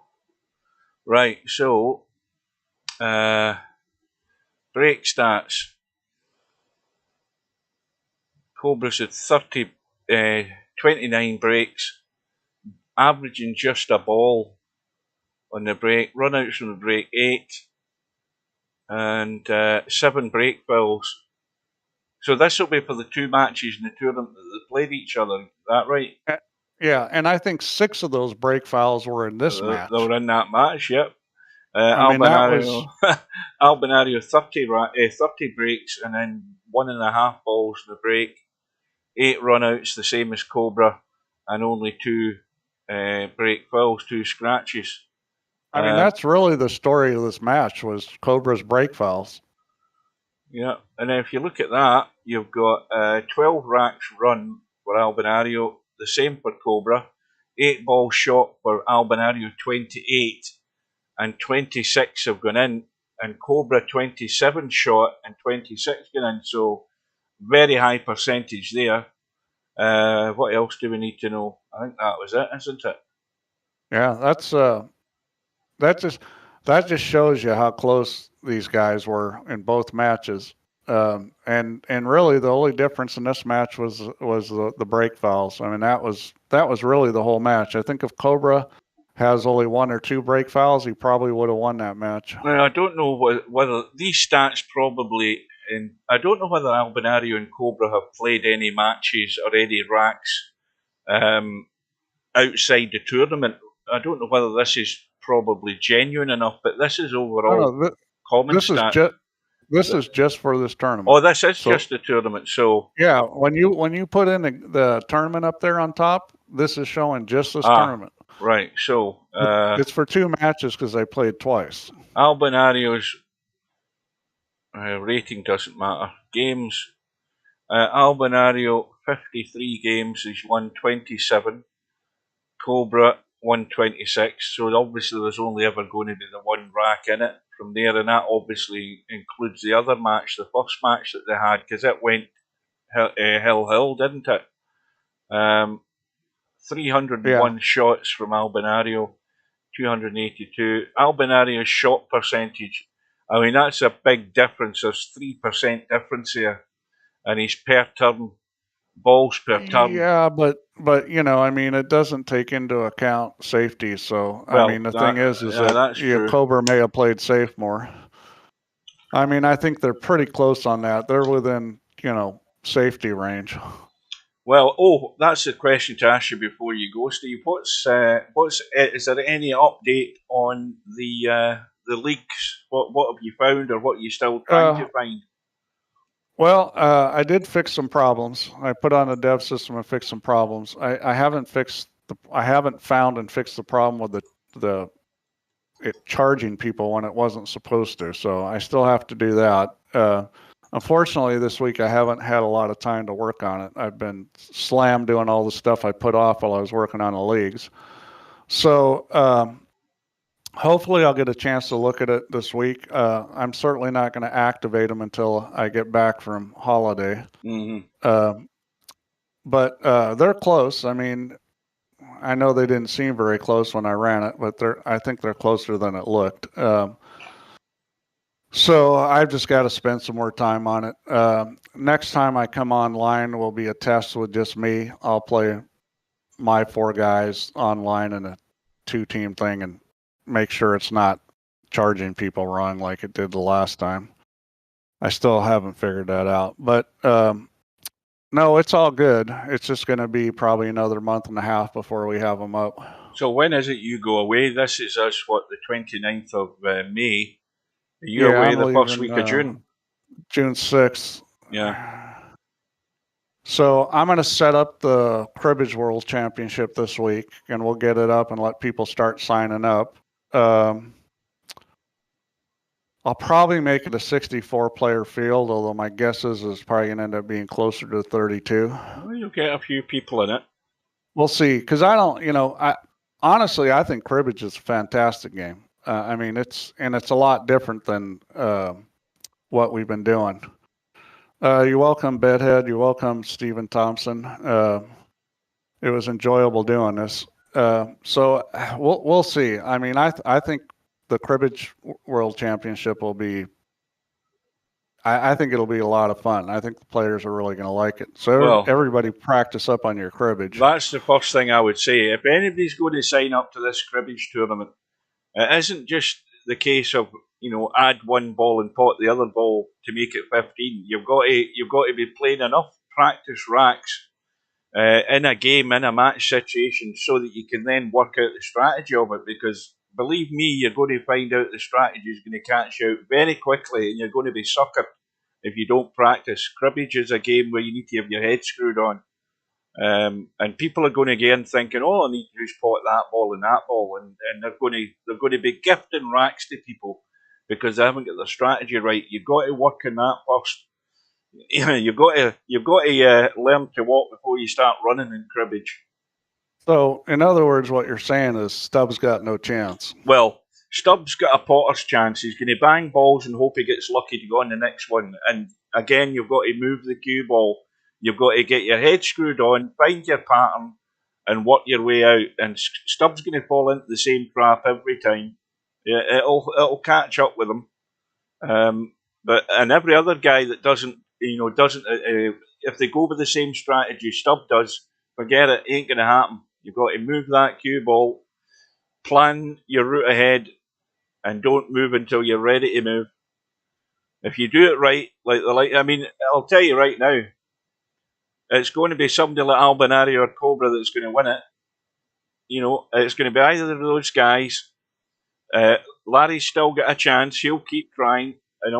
Bedhead as well. He'll have a go. Larry, Bedhead. Yeah. I mean, semi-pro. I mean, there's a bunch of guys that could win it. And there's guys like Tommy that could really surprise you. I mean, he played very well in this tournament. Cribbage is that kind of game where I think there's more guys that have a chance than something like blackball. If they get straight pull. If they get the strategy right. And that's where it's going to. Believe me, I'm telling you guys, take a word of warning, it's going to catch you out. You've got to be thinking on your feet with the strategy in cribbage.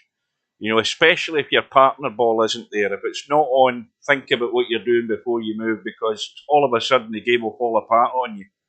And people are going to be surprised. So they are. I think it's a great game for people to pick up on, because you will learn as you go along. That's provided you can stay in the tournament, that is.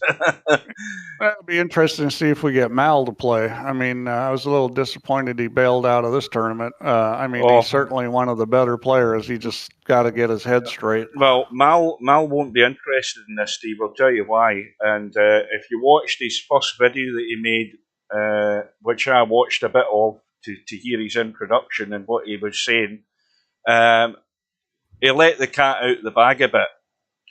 His words were, I'm paraphrasing, I shouldn't have entered that tournament, he said, and he doesn't like slow play. Now, read between the lines in that. Don't forget he was 4-1 down.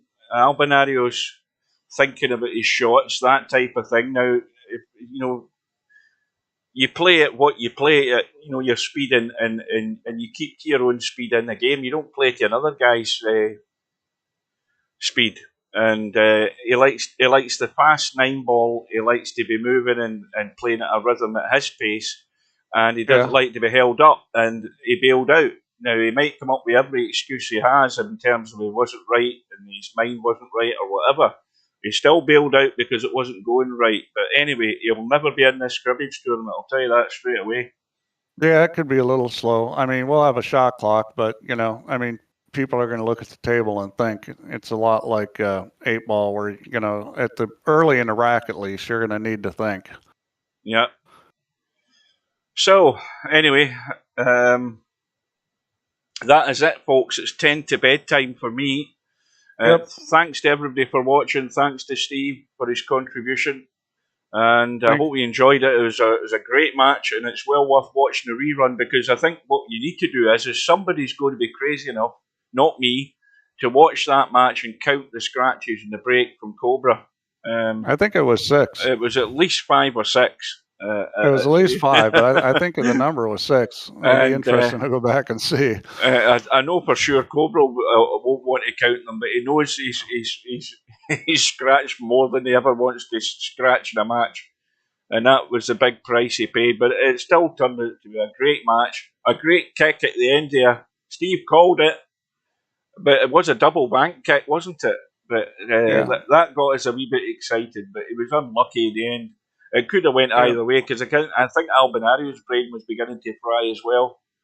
That was a very entertaining match. Yep, great final. I'm sure that Albin's thrilled and Cobra's probably a little disappointed, but I'm sure they both enjoyed the tournament. Well, they've both won their fair share of big tournaments because they're the two best players in the game, and it's up to somebody else to say, well, that isn't the case. So who's it going to be?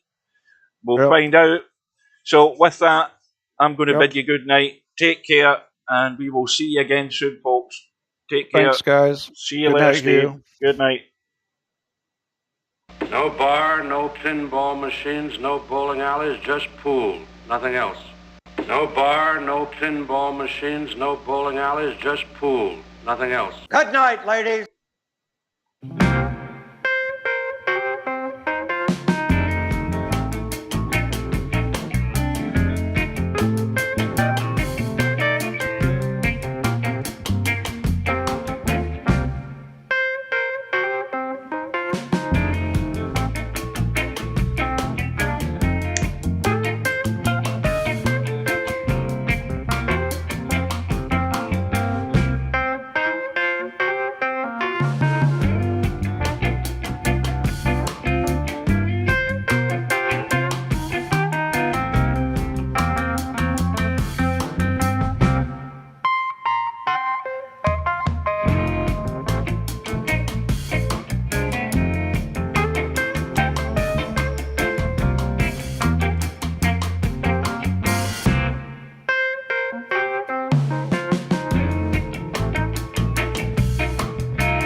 Don't make mistakes here. We just have happy accidents.